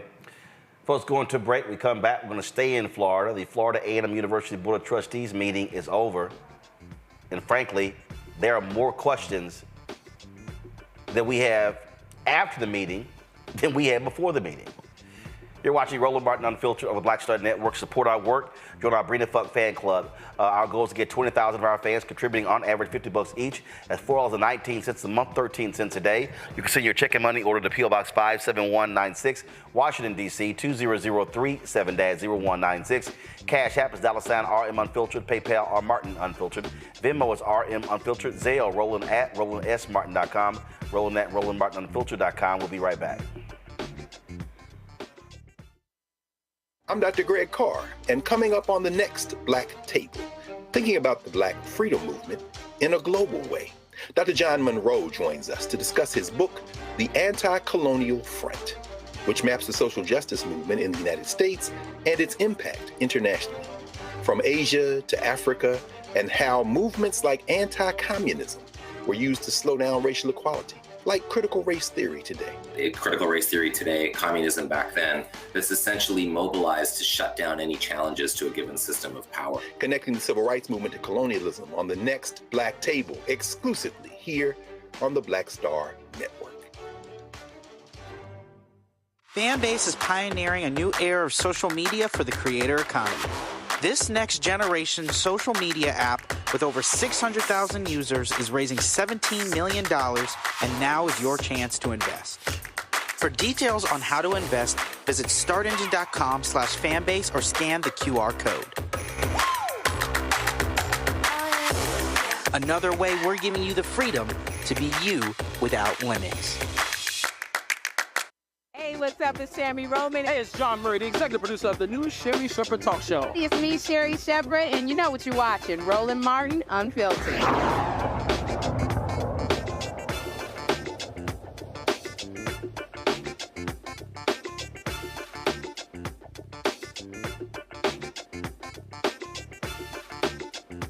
Well, a few moments ago, the Florida A&M Board of Trustees meeting ended where they were discussing this multi-million-dollar donation from a Gregory Jerami and the Isaac Batterson VII Family Trust. The check presentation took place this weekend where he also was the commencement speaker. It is the largest donation given to Florida A&M and certainly one of the largest to an HBCU in history. The board had an emergency meeting today because there have been so many questions surrounding this particular gift. This here was the video Florida A&M released on social media about this donation. Turn the audio up, please.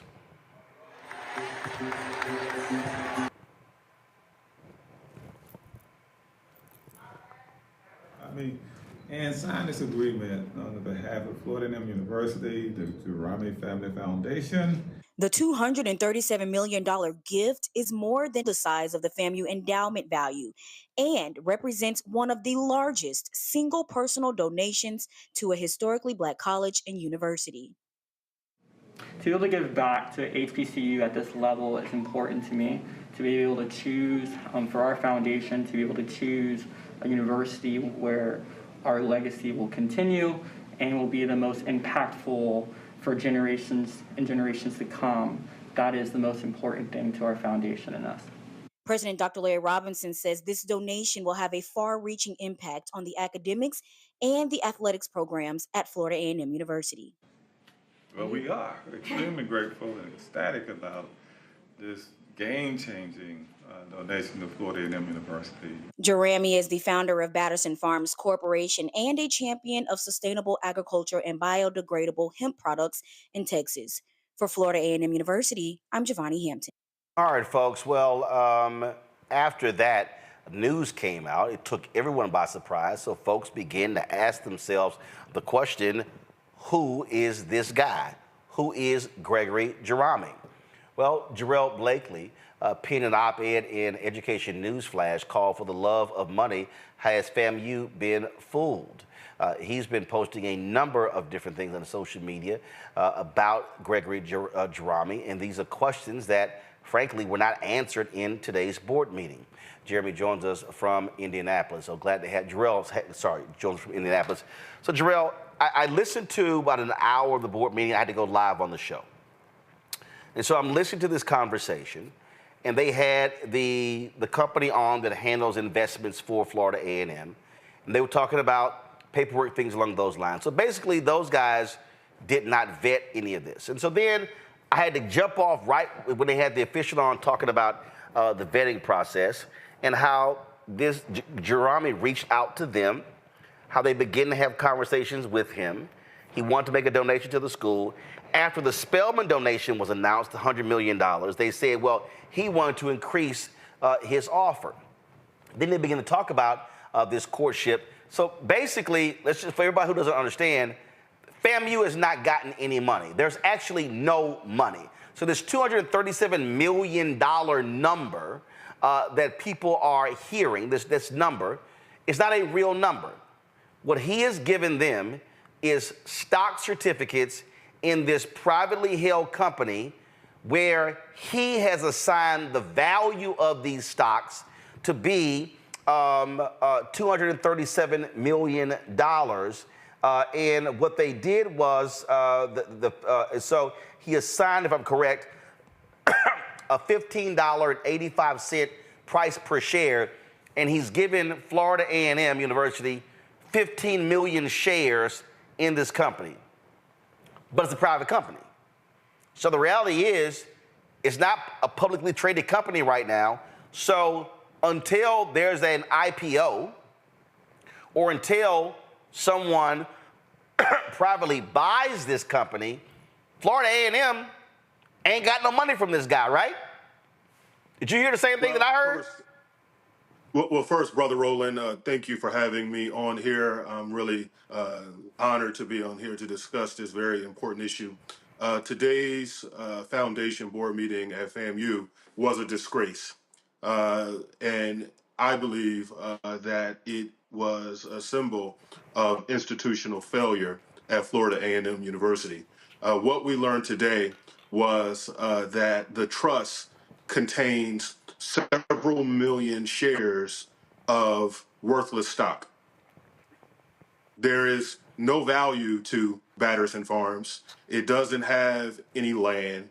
It doesn't have all of the necessary licenses.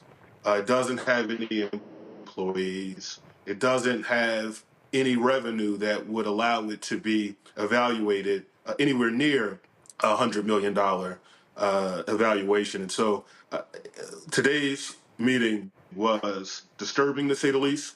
The fact that Florida A&M allowed this man to basically con them into accepting worthless shares led the president and leadership to not share this with their board, either the foundation board or the university board, because of a NDA is quite frankly preposterous. For FAMU to basically share that they received a worthless gift, I mean, right. It means nothing. I mean, it's completely. I mean, just for everybody who's watching, okay, I own this company. I own Blackstar Network 100%. It's a private company. If I right now, I could say, I'm going to gift Texas Southern University, I'm going to gift Paul Quinn College 15 million shares of stock in the Blackstar Network. Now, even though I have an actual company, I've got employees, I've got revenue, I can then say, and this is listening to the call, I could say, I am assigning a value of this stock of $15.85 a share. I can just do it on my own. No one, because what happens is, unless there's an IPO, then you can call it whatever you want to call it. That's what this guy has done. Well, so let me actually. And then, Jarrell, when I was listening, here's what I never heard, and I was waiting on it. Did FAMU leadership ever visit this guy's company? Did they ever visit his office? Did they ever confirm how many employees he has? Go to my iPad. Tallahassee Democrat has this story. Woman listed as co-CEO with FAMU donor says she never worked for him. Kimberly Abbott, who formerly served on the city council in Birmingham, has known Jerami for years, long before the 30-year-old was celebrated for his donation. in an operation that Jerami himself says employs only a few full-time administrators in a workforce of 7,000 contract employees. Abbott was listed as co-CEO and vice chair of Batterson Farms Corporation, where Jerami is CEO. When asked if she worked at Batterson Farms, Abbott said, "I never did." Jarrell, that's called massive red flag. So here's the thing, Brother Roland. They didn't even have to visit these places. They could have merely Googled. So when I heard about this sort of gift on Saturday, I just Googled. It took me about 10, 15 minutes to realize that this was a complete hoax. I don't understand how it took me 10 minutes to figure out that this was a hoax. And it took FAMU months of 6 months. They claim it was a vetting process that lasted 6 months. It took me 15 minutes to realize that this was completely a hoax, which is why I was able to write an op-ed so quickly, because it was apparent. And so the fact of the matter is, this is embarrassing, and I feel really bad for a number of reasons. Number one, the students. Those students who graduated from Florida A&M University worked really hard to graduate, and the fact that they had to hear from this flim-flam artist is actually shocking. I can remember my commencement address speaker. I graduated from Howard University, and we had some really, really esteemed individuals to give the commencement address. The fact that a university like FAMU did not do their due diligence and allowed this man to con them. Listen, the president of, what's that? Well, but for the people who are on the call, here's what's even crazy. They're on the call, they're discussing the donation. I thought I heard this correct, maybe correct me if I'm wrong, where they said some questions came up and they still let them speak. I was listening going, whoa, did I just hear that? They literally said some questions arose, but the president made the decision, yes, let's move forward with him as commencement speaker. I was like... So let me say this. So let me say this. FAMU deserves better. The fact that this happened is an institutional failure of massive proportions. The fact that this man was vetted or wasn't vetted and they allowed him to speak is just outrageous. And so, it took me just a few moments to realize that this gentleman was a fraud and a hoax. And so I don't understand how you had an entire university infrastructure. I was listening to the vice president of advancement and the head of the foundation, who actually mentioned that she didn't actually even Google this gentleman, or she didn't do any due diligence. When you look at, it was very easy to figure out that this guy was not kosher. When you look at what he did at Coastal Carolina University, they could literally pick up the phone and call the advancement office to say, hey, what's the deal with someone who is giving this large amount to FAMU? And so overall, I just want to say FAMU deserves so much more. And for folks who think that I'm picking on FAMU, I'm a Howard graduate. If this happened at Howard, I would do the exact same thing. I just think that it speaks to a culture at FAMU's leadership that allows themselves to be conned when they literally could have spent 15 minutes or 10 minutes and realized this was not to be. I mean, let's be clear. So, you pulled us up. First of all, the guy just created a website. I mean, if you do a search, it is as if this guy's a ghost. But when you pull stuff up, and I'm just sort of shaking my head, going, what in the hell were the FAMU folks doing?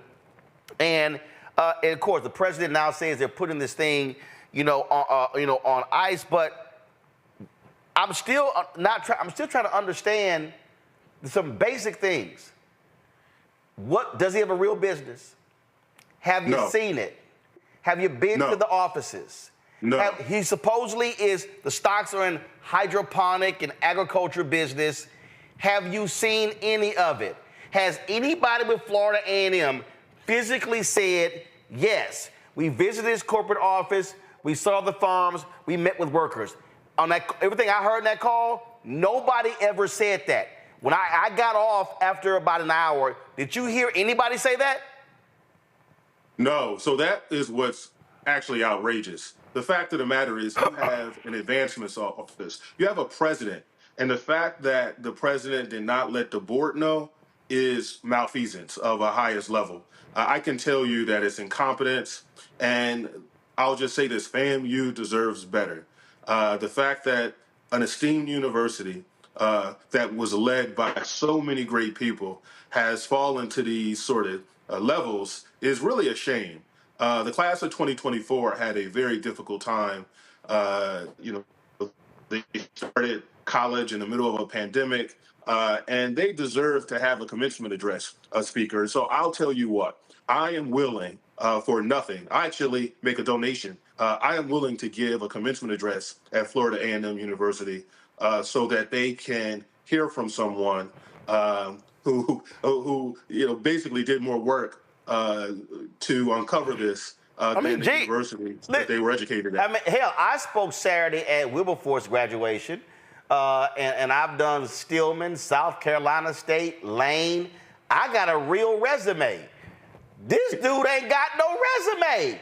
I mean, this Batterson Farms, the Seventh, the Family Trust, all this stuff sounds great, and it's just like, what are y'all talking about? I'm going to say this. If you are familiar with New Jack City, there's a scene when Nino Brown is in the boardroom where he's going around saying, nobody know nothing. I mean, the fact of the matter is how this could happen is an institutional disgrace.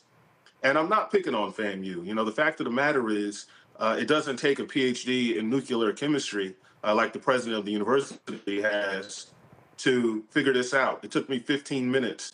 And I can tell you that I appreciate some of the phone calls that I've gotten from the Rattler Nation thanking me for this. But I can also say that I was a little disturbed by some of the social media venom from some rattlers who... Oh, man, they were dogging you, bro. Mind your... First of all, listen, let's just be real frank. Let's be like, where'd you go to college? I went to Howard University. Okay, all right. So you went to HBCU. Listen, I went to Texas A&M. And HBCU folk are protective about their individual school and HBCUs as opposed to, let's deal with the truth. And there were people who were attacking you, they were attacking others, as opposed to finding out the truth. And you've been posting a number of different stuff like, is this the house he live in? Is this the farm? I think you posted one item where he supposedly said he bought some farm or something and the property is still not sold. The thing never went through. I saw one story where he reached out to the University of Texas and they basically laughed at his ass. He called the University of Texas to try to give some money, and the University of Texas essentially laughed at him and hung up. But he's supposedly based in Texas. Bruh, come on. Yeah, I mean, listen, I'll just reiterate. FAMU deserves better. This is, in the board meeting today, was an embarrassment. You tweeted a tie for an audit is nasty work. Well, explain that. What happened? Well, what happened is one of the board members was suggesting that they do an audit to evaluate how they got here. And it was a tie for like 10 minutes. And someone texted no, which broke the tie. Then there was another motion for another sort of audit, and it passed. But the fact of the matter is, the fact that FAMU board and the president allow that board to go out in public like that and represent the university like that is shameful. I work in nonprofit management. That's what I do for a living. I'm a manager in a educational nonprofit. If I embarrass my board like that, I wouldn't have a job. And I can tell you that if if everybody just goes along like this is no big deal, the fact of the matter is this university trumpeted in a consistent way the fact that they got $250 million when they really received nothing. So there has to be some consequence for folks who allowed this to happen. They got sheets of paper. Let's go to my panel. Greg Carr, you first. You on mute, Greg. Thank you, Roland. There you go. And it's good to see you, Brother Jarrell. Yeah, I used to be a student of Dr. Carr, by the way. I took class with Dr. Carr at Howard. Absolutely. That's absolutely right. It's good to see you, brother. And it's good to see you continuing the great work that I encountered when you were at the university, man. It's good to see you in that regard. My question has to do with, I guess I could frame it by saying we don't have all the facts. I mean, we can certainly a lot of things circumstantial. What would your best advice be to Florida A&M or any black institution for that matter who finds itself in a situation where they have received at least the promise of a gift like this, and now everybody is basically deciding that there is no gift, there is no money? I mean, what would you suggest to be their best course of action at this point until the facts come out? Because we know the facts have not yet been established. Well, first I'll say, Dr. Carr, that some of the facts are out. So we do know that the family trust consists of 15 million shares of Batterson Farms. We do know that Batterson Farms doesn't have the licenses required to grow hemp, does not have any employees, does not have any properties. And so we know that just because you say a company is worth $1 billion doesn't make it so. And so, I mean, I think it's important to deal with that. But on the second level, and then also there's just some questions, and I think research and articles have proven that Mr. Germany is not who he says he is, or he doesn't have the personal wealth that he has. So those are two facts that I think are important to consider. To your second part of your question about what advice I would have, I would give them the same advice that I would give any institution: to do their due diligence, to ensure that they're doing the proper sort of research and vetting to ensure that something like this could never happen. Quite frankly, it doesn't take a rocket scientist to realize that this was a situation that was not real. Well, here's a perfect example. Jarrell, hold on one second. Jarrell, hold on. This is from the Tallahassee. Again, this is the deal. In a media availability arranged by FAMU Monday, Jerami told the Tallahassee Democrat that Abbott, quote, left us maybe about a couple of months, maybe about a month ago. She has more of an advisor role right now. She had some health issues. When asked later whether he would be surprised to hear Abbott said she was never an employee of Batterson Farms and never received any compensation as an employee, Jerami said, quote, nothing surprises me anymore. He described her duties as co-CEO as really just there to guide and give more advice, and she didn't do as much work as others in the company. Her compensation, he said, was given through penny stocks. Now, right there. So what people need to understand, Jarrell, when we talk about penny stocks, first of all, penny stocks are publicly traded companies. So I think what people don't realize is I can right now go out and I can go buy a shell company. I can go buy and create a publicly traded company, and I can be trading on with penny stocks. This article right here shows you how he gets caught in a lie. So if you paid her through penny stocks, what was the publicly traded company? What were the stocks? This woman is listed as co-CEO. She now says, I never served as CEO of the company. Hello, that's red flag. And so what I don't understand is how did the FAMU board today not vote to call for an extensive examination and investigation and literally track these things down? By the way, according to the same story, there was supposed to be a meeting on Wednesday. You see it right here. On Wednesday, a FAMU spokesperson invited the Tallahassee Democrat to meet with Jerami and officials of the university's foundation office, but moments before it was scheduled to begin, a FAMU official said it was canceled because, quote, something came up, unquote. He said any future interview, quote, was unpaused. I'm sorry, that's a joke. Yeah, and I do want to say this. So I want to answer the second part of Brother Carr's, which is like an alpha sort of meeting here. Well, that's how it always happens, but go ahead. Absolutely. So I will say this to Dr. Carr's point. It's important to do your due diligence, and it's also important to inform your board. I think that is a massive failure on this part. The fact that the foundation board and the university board was not informed is a failure of just massive proportions. The fact that the president is saying that they couldn't tell their board because they had an NDA is crazy. The fact of the matter is the president is an employee of the board. Yeah. So that's just pure board governance and just pure, organizational governance. And the fact that he thought it was appropriate to say, hey, we couldn't tell you because we had an NDA. You can't do anything. And you're a state institution.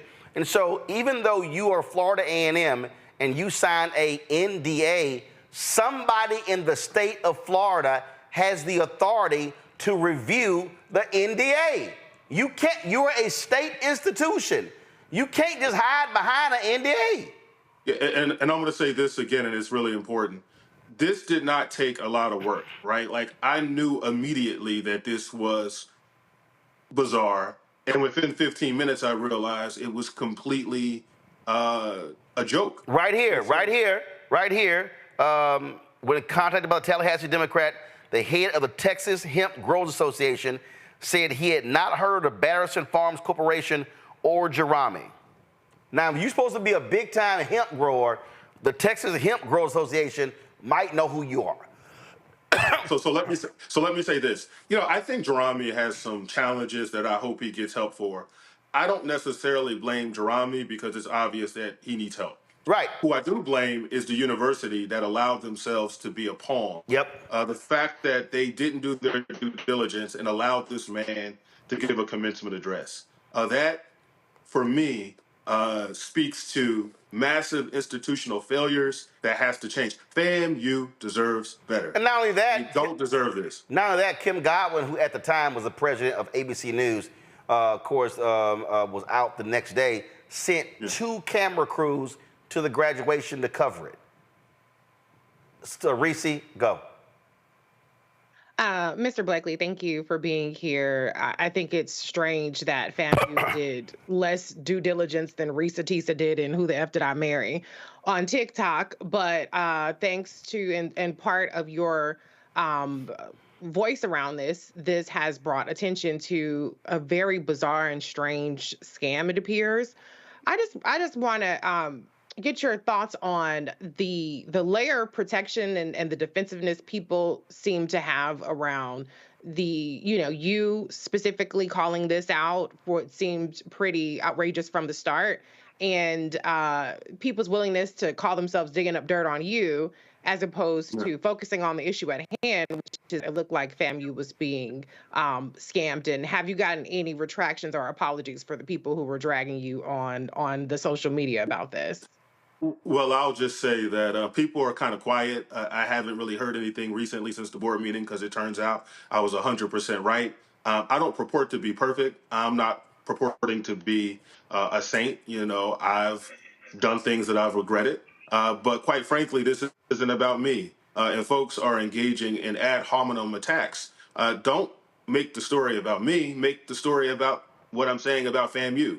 And so it doesn't matter who I call what or what I did when I was an elected official. That's in the past. I've moved on. The fact of the matter is I should not have had to say this. This should have been something that should have been captured months ago. The fact that this gentleman gave a commencement address and the fact that they didn't do their due diligence is the reason why they're here. It's not, in fact, it should have been someone at FAMU. It should have been someone in the audience that said, yo, this meeting, this commencement address is strange. Who's this guy? But the fact that the entire academic hierarchy at FAMU, folks with PhDs, law degrees, JDs, PhDs, MBAs, allowed themselves to allow this man to present a worthless check on the stage of FAMU's graduation and have Charlie Wilson's I'm Blessed and the OJ's For the Love of Money playing is shameful. Like, it's just, it's the most ridiculous thing ever. And the fact that they allow that to happen is the story, not who I called what when I was an elected official. Lauren? Jarrell, is there any possibility that FAMU had some sort of like Mackenzie Scott fever and thought that this was real? Have they ever gotten another donation that was even close to this type of donation? Well, I'll say that's a really good question. And so, I mean, the fact of the matter is HBCUs deserve this kind of money, and it's unfortunate that they don't get this kind of money. The highest contribution to a historically black college was a recent donation to Spelman College by the Stryker family of $100 million, which is the largest contribution to a historically black college ever.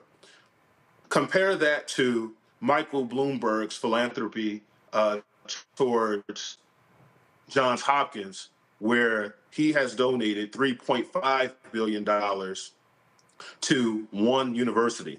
That $3.5 billion is more than all of the HBCU's endowments combined. And so I think, you know, there's a desire. I can understand why one official was crying, because this type of investment would have been very transformational for Florida A&M University and other universities of similar stature.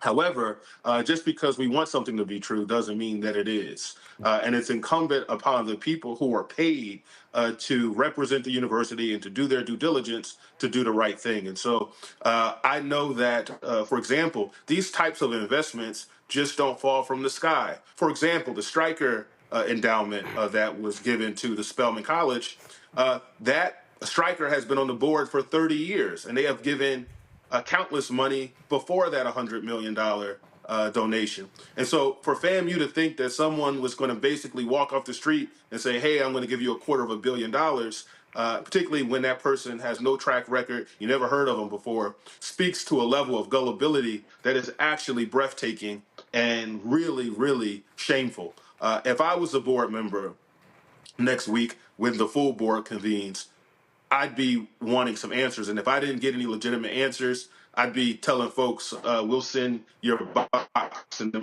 mail, you know, go home and do something else with your career. This is a very big deal. The fact of the matter is, this is an institutional failure of huge proportions, and multiple people failed the university and failed the students by not doing their due diligence. So let me say this here again. What was said on the call today, which was stunning, was that this guy called out of the blue. He just called the office one day saying, I want to make a gift. And they begin to have different conversations about different gifts. And you heard Jarrell mention the $100 million to Spelman.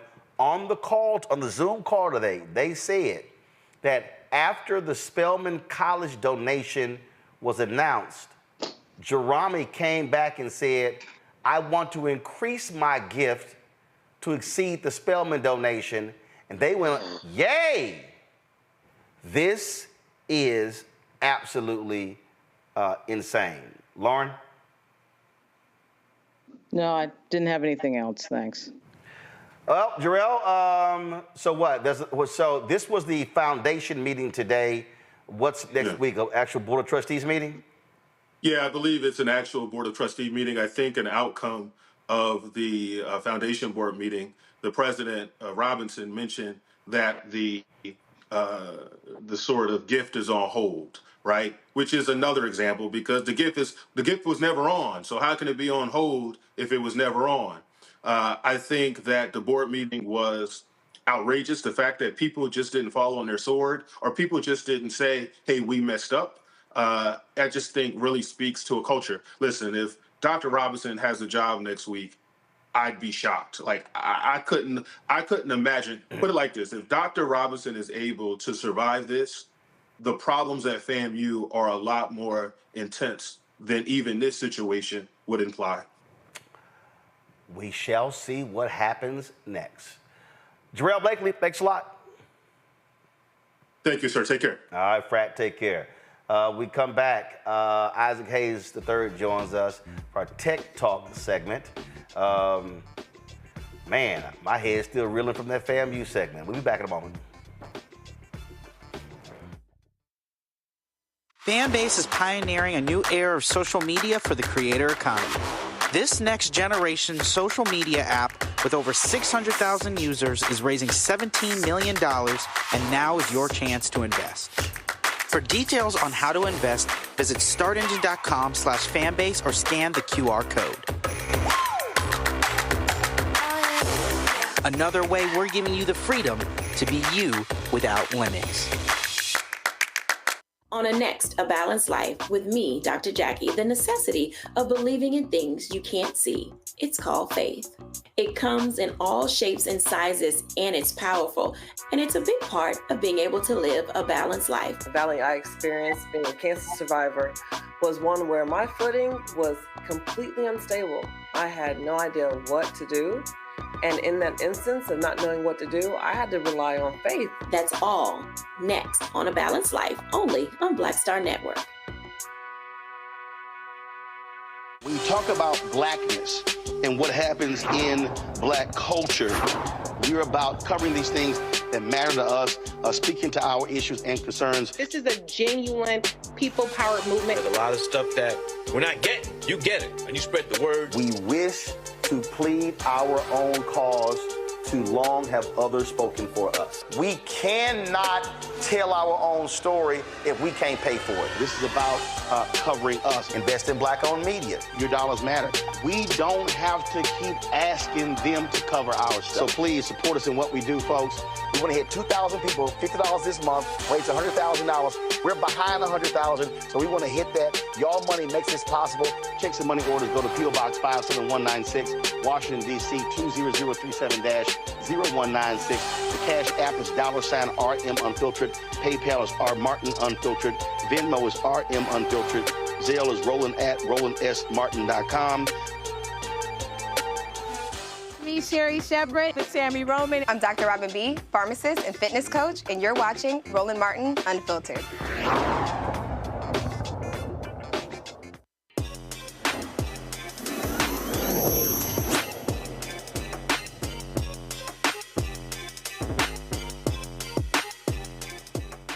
Elon Musk is talking about charging new users on Twitter. Now you have Facebook, also called Meta, who wants to now start charging businesses to be on Facebook as well. Don't think for a second these apps are going to be free. Isaac Hayes III, founder of Fanbase, joins us right now. Isaac, here's what's interesting here. These social media apps have been getting killed when Apple made changes to their phone, allowing people to stop being tracked. That's how they were making their billions. Now these companies are freaking out. They got to figure out how to find that money. And so they're going to start charging folk to be on these platforms. Absolutely. I think when Apple and Google allow users to opt out of being tracked when they're not inside the applications, that prevented a lot of these companies from being able to sell data and increase ad revenue. So for that very reason, a lot of people, including myself, have opted out of being tracked while I'm not using specific apps. And so Instagram and Meta are finding a way to offset that cost with this new Meta Verified for Business. That's pretty pricey if you look at it, Roland. Absolutely. And here's the deal. When we talk about this, what happened here, I remember when that happened, because what the folk realized was, well, hold up, we got the power here. So Apple's all about privacy. And when Facebook was getting crushed on Capitol Hill when it came to selling of data, when they put that became basically a poison pill for Facebook, and they've been reeling ever since. And so now you have this new deal, and they're starting in Australia and New Zealand, and they're going to be charging, what, $14.99 a month for businesses? I'm going to tell you these prices: $14.99, $44.99, $119.99, and $349.99. Yeah, the max plan is $350 a month. Yeah. And I mean, you're paying for more visibility, which should tip people off to the fact that your content is being suppressed. Meaning, like, if they're making you pay to be seen, then they're basically charging you to already be visible to the people that already follow you, and they're going to allow you to put links in your profile, other things like that. So I just found it extremely interesting. But this is just speaking more to the fact that I think these platforms are trying to offset the cost of losing ad revenue, and they're so ad revenue dependent, which is why this shift towards subscription-based services and social media is changing. And this is kind of like a middle point. This is like a way to kind of lead people into where Fanbase already is, because this is basically a subscription. You're basically subscribing to have more visibility on the platform, and that's what Meta is doing with this program. Lauren.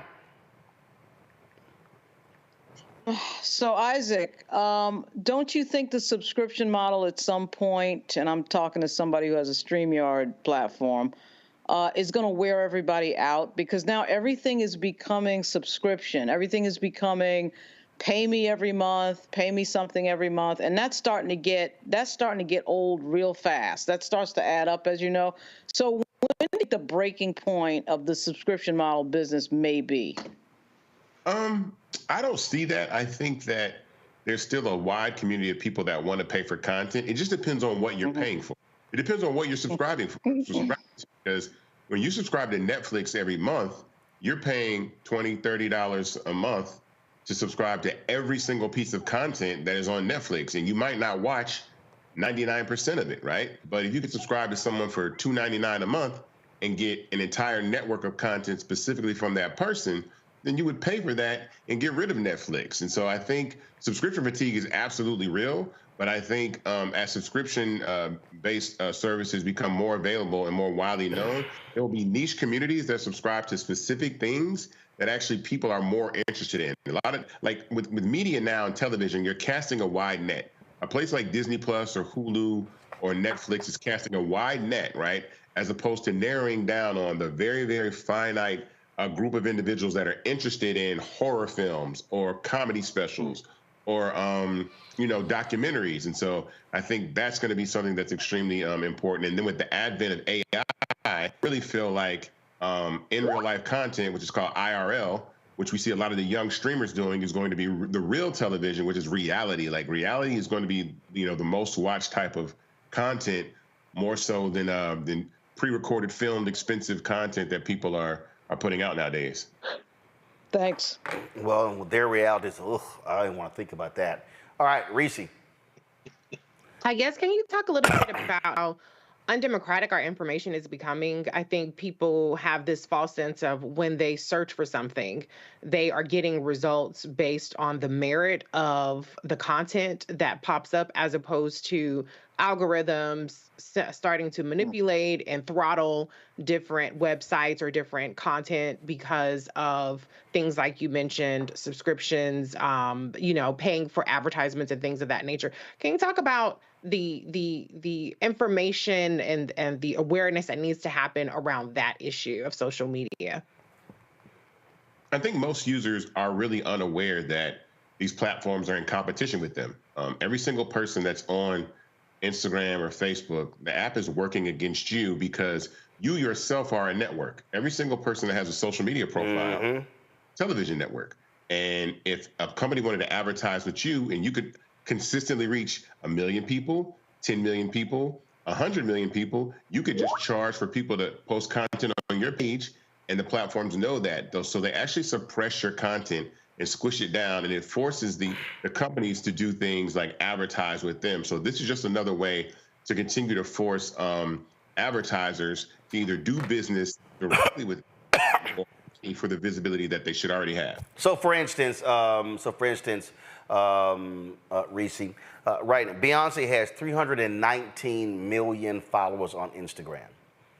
The top threshold for any cable network is 100 million. But with cord cutting, we're now seeing that. So basically, at its height, CNN was in like 105, 110 million homes. That means that Beyonce, her Instagram page alone is 3 times bigger than CNN was at its height. But if Beyonce goes live right now, she will not have 319 million people watching her. because essentially they capped that sucker. Like you take Cardi B. One night Cardi B went live, and let me just see her followers. Cardi B has 167 million followers. She had almost 100,000 people on. That means that Cardi B was getting barely 1% of her following watching her live. So they ain't gonna never let, if a Beyonce can hit 319 million people, she can make that. That's more people than who watched the Super Bowl. Instagram ain't let her make that money. They gonna make that money. Greg. Thank you, Roland. And that kind of opens the door to my question, asked out of ignorance, but after years of watching you operate, and after years of Brother Isaac hearing your conversations with Roland and with all of us, and maybe this again, I'm asking out of ignorance, what do you see as the opportunity or opportunities for Black disruptors? Fanbase is free, Blackstar Network is free. The idea that crowdsourcing financial support, while the push, as Roland has been doing now for quite some time, to get those advertising dollars with some success, and then continuing to hold out the promise and expectation that success will improve. But what are some of the opportunities for disruption? And you know, like you said, what you said to Lauren about this fatigue, the subscription fatigue, you know more about it. I just feel like maybe like Lauren perhaps feels, if she asked the question, at some point people will get sick of this. But what opportunities are there for the models like Fanbase, like Blacks, like those who are disrupting? Can there be some Black disruption in the midst of this kind of clawing at every penny people have for subscription basis? I say absolutely. I mean, I think infrastructure is what you're talking about, right? And so for the most part, all these infrastructures, these tech companies are owned by people that are not Black, right? So Roland has the Blackstar network. He's built an infrastructure that's Black owned. Fanbase is a Black owned application, a Black owned social media platform, and the infrastructure is Black owned. The reason why that is important is typically because culture usually creates and modifies and shifts and guides technology in the way that it's headed. What makes things cool, what makes things awesome, what makes things, it sets the trends. But then on the back end, who actually has ownership of that? So my design, Roland's design in building these platforms is that we can also be guides, but also protect our culture in a way that it's not exploited. There you go. Typically, when advertising is at play, right? And I say this all the time, with a platform like TikTok, right? TikTok wants very, very famous white creators on their platform, because I always say, unfortunately, things built by Black people are perceived to be only for Black people, but things built by white people are perceived to be for all people. So if I'm Dunkin' Coffee, do I want a young 20-something-year-old white girl to be the face of our brand, or a young 20-something-year-old Black girl? You want the white girl because the white girl appeals to white people, Black people, Asian people, Latino people, all races, right? But if you have a Black girl, then most people, white people, might opt out of that advertisement. Other races might opt out of that advertisement because of the girl is Black. So we see Black culture being appropriated, but then suppressed so that it can't thrive in the same way. So a platform like Fanbase is not going to allow that to happen. Number one, we don't run off advertising. And two, I want to give everybody a voice. So I want to make sure that people understand that Fanbase is not Black only, but the fact that I'm a Black founder, it just means that I understand the inequity that exists, and there will always be a conversation and always be a way that all voices are heard, no matter what race you are, because we're not basing it on trying to suppress people's content to make money. It's a community, and I'm into community building. And so that's really the most important part about this is building a new community for people to be a part of. And I'll say this here, a perfect example. I saw the news today. Go to my iPad where Tubi, they're launching something called Stubios to fund and stream fan green-lit creative projects. They tapped Issa Rae to mentor aspiring filmmakers. And again, here's a perfect example. Issa Rae, significant brand, and she has a fan base, but guess what? Tubi wants to bring her on, cutting a check, to drive their value up, but guess what? She doesn't own Tubi. The Fox Corporation owns Tubi. And so what we're talking about here, even when you look at to your question, Greg, and I look at the work that Lauren does, what she's doing with her newsletter, the work that Reese is doing as well, and what you're doing with Karen Hunter and with us with the Black Table on Blackstar Network. Yes. This is really the hardest thing. And this is the hardest thing. And that is to get black people to decide, do I want to make black people rich, or do I want to be so associated with white folks that I have white validation? See, we just got to put it on the table. We got to put it on the table because there are black celebrities with massive following. And I know this because Isaac and I talked. He's had the numerous conversations, and they are on other social platforms making nothing. But if you say, here's an equity stake, you can come here and make millions, yeah, but you're not them. Am I lying, Isaac?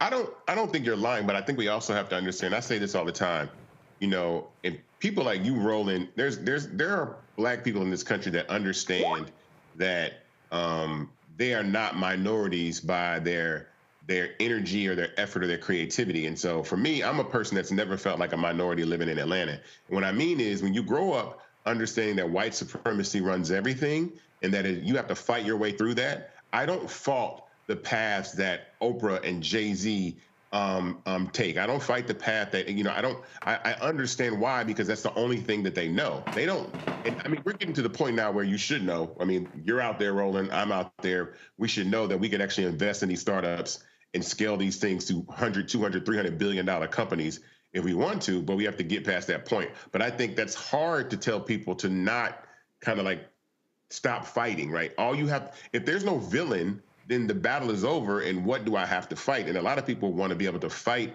through white supremacy to gain acceptance, but I've never felt like I had to, so I never did. So that's why I operate the way that I operate with Fanbase. So that's where we are. So Isaac, first of all, give us an update on your crowdfund. Man, everybody, I need you guys, everybody who's watching right now, go to startengine.com/fanbase. It's on my shirt if you can see it. And invest in Fanbase and get equity. We're raising $17 million. Drop lower third, please. $1 million raised. And there's goals to this. There's like a 5-year plan, I mean, a 3-year plan to this, but our first milestone is the $2.5 million mark that we want people to invest in. And the minimum to invest in Fanbase is $399, and you actually get equity shares, stock. This is not GoFundMe. This is not, Kickstarter. This is actual stock options. And it's also not a fake hemp farm, because you actually have a platform, an office, employees, and actual revenue. I'm sorry, go ahead. I had to go through the SEC multiple times. All of our financials are available online. We actually got a non-review from the SEC, which is a good thing. They trusted our paperwork and all of our due diligence on our company so well that they had no objection with us going ahead and launching this $17 million round. It's significant because I'm very confident that I'm going to scale Fanbase to a $100 billion company. And right now we're valued at $160 million. We've gone from 20 to 50 to 85 to $160 million company. And I want to continue to do that and build the first of its kind Black-owned social media platform that can be a successor to a TikTok or an Instagram. All these platforms aren't going to last forever. Facebook is not going to last forever. Instagram is not going to last forever. There will always be new platforms that emerge that young people and other cultures migrate to build community. So I tell, before you do that, absolutely download Fanbase, use it, come on board, make a profile. It's free to download, free to use, but invest. And that minimum is $399. You get 60 shares at $665 a share. And I think it's an excellent opportunity for people to get on the cap table of a company that's continuing to scale and grow. We almost have 700,000 users. We're in 190 countries on iOS and Android. We got some really cool functionality launching, especially next week. We got a whole new version of Live launching, so you won't be suppressed. When you go live to everybody that has Fanbase. It won't be capped by your following, so it doesn't matter who's on Fanbase. They'll be able to see your live, not based off your following. It'll be open to anybody. So if you want to DJ, if you want to do makeup, if you want to talk, have conversations or whatever, that's something that we'll be able to do. And because we've reached this $1 million threshold, we'll be able to add RTMP streaming to the platform. So Roland, your show will be able to be streamed on Fanbase coming soon, because now we've reached that that threshold. So now the Blackstar Network and Roland Martin Unfiltered can also be streamed live on Fanbase. And so I'm excited about that. And that's what investing does. It allows us to continue to build the company and scale the company. So go to startengine.com/Fanbase to invest. And I am excited about that because we stream right now on Facebook, on Twitter, on LinkedIn, sometimes on Instagram, obviously on YouTube as well, and is reaching folks across the platform. So we definitely want to reach Fanbase community. Isaac, I appreciate it, man. Thanks a lot. Thank you. All right, I know we went over time, but we had some wild stories today. Let me thank Reese. Let me thank Greg. Let me thank Lauren. We're going to stay on top of this NAACP suspension stuff. I got people texting me, tweeting me, saying it happened to me too. We certainly want to get some better information from the NAACP because that statement simply was not good enough, what they sent to us. And also, Florida A&M, I don't know what the hell y'all got going on, but y'all got more questions than answers for the public. And again, I'm from Texas, and ain't nobody heard of this Gregory Jerami dude. So I don't know what's going on there. All right, y'all, that's it. Again, Reese, Greg, Lauren, thank you so very much. I appreciate it. Glad to have y'all. Lauren, how you got Lauren sign off? How she keep coming on that Virginia Tech hat? When she gonna wear a Virginia State hat? And speaking of that, y'all need to keep tweeting to tell Trump to keep his punk ass and Biden to agree to the debate because Virginia State University is the first HBCU ever to get an invitation to host a presidential debate. And so Trump and Biden, if they gonna do, there's 3 debates they normally do. If they gonna do one, better damn sure do that one at Virginia State. And so I need y'all out there on social media pushing that out there, saying you want to see that presidential debate happen on the campus of Virginia State University. And so y'all stand with my alpha brother who's the president down there. That's it, folks. I certainly appreciate it. Again, Greg, Reese, Lauren, thanks a lot. Folks, we got to go. I'm going to see y'all tomorrow. My niece graduates from Howard University tomorrow. She gets her master's degree. It's at 6 p.m. I actually got to host a show. All my family's going to be there, but I was the one last year, so I'm good. But you know, I will be in studio. But Faith, congratulations on your master's degree in architecture from Howard University. She gets that degree tomorrow at 6 p.m. All right, folks, don't forget, support us in what we do. I had somebody send me put it on Twitter, man, you need to send your anchors out covering these stores around the country. I said, baby, that costs money. I love people who tell me how we need to be covering news, and my automatic answer is, do you give? So it's real easy to say what we should be doing, but if you ain't no donor, well, I'm sorry. So, again, join our Bring the Fuck fan club. Send your check and money order, P.O. Box 57196, Washington, D.C., 20037-0196. Cash App, $RM Unfiltered, PayPal, R Martin Unfiltered, Venmo is RM Unfiltered, Zelle, Roland at RolandSMartin.com, Roland at RolandMartinUnfiltered.com. Download the Blackstar Network app, Apple phone, Android phone, Apple TV, Android TV, Roku, Amazon Fire TV, Xbox One, Samsung Smart TV. Be sure to get a copy of my book, White Fear, How the Browning of America is Making White Folks Lose Their Minds, available at bookstores nationwide. Get your audio version on Audible. And we have sold out of copies of the first. Now, here's what I'm doing. I'm checking with my brother. Y'all, I got books all over the place, so I'm checking with my brother to make sure I ain't left none in his house. I just moved, so I'm going through all the boxes, make sure you ain't got a stash nowhere, but we are completely sold out. A lot of y'all been emailing and calling. Yo, I'm personally autographing each book. Y'all, that ain't easy. So I could have easily shipped the books, so I gotta personally autograph each book and package them. Okay, this ain't Amazon, okay, where you can order today and you get it tomorrow, because I gotta sign each one. So please be patient. I shipped off 140 books the other day. I just finished signing 60 before I came to the show today. My goal is to go home and knock out 200 tonight. So I'm on it, but just be patient, please, all right? So folks, we will see y'all tomorrow right here on Roland Martin Unfiltered on the Blackstar Network. Holla! Blackstar Network is here. Oh, no punch! I'm real revolutionary right now. Thank you for being the voice of Black America. All momentum we have now, we have to keep this going. The video looks phenomenal. See, this difference between Blackstar Network and black-owned media and something like CNN. You can't be black-owned media and be scared. It's time to be smart. Bring your eyeballs home. You dig?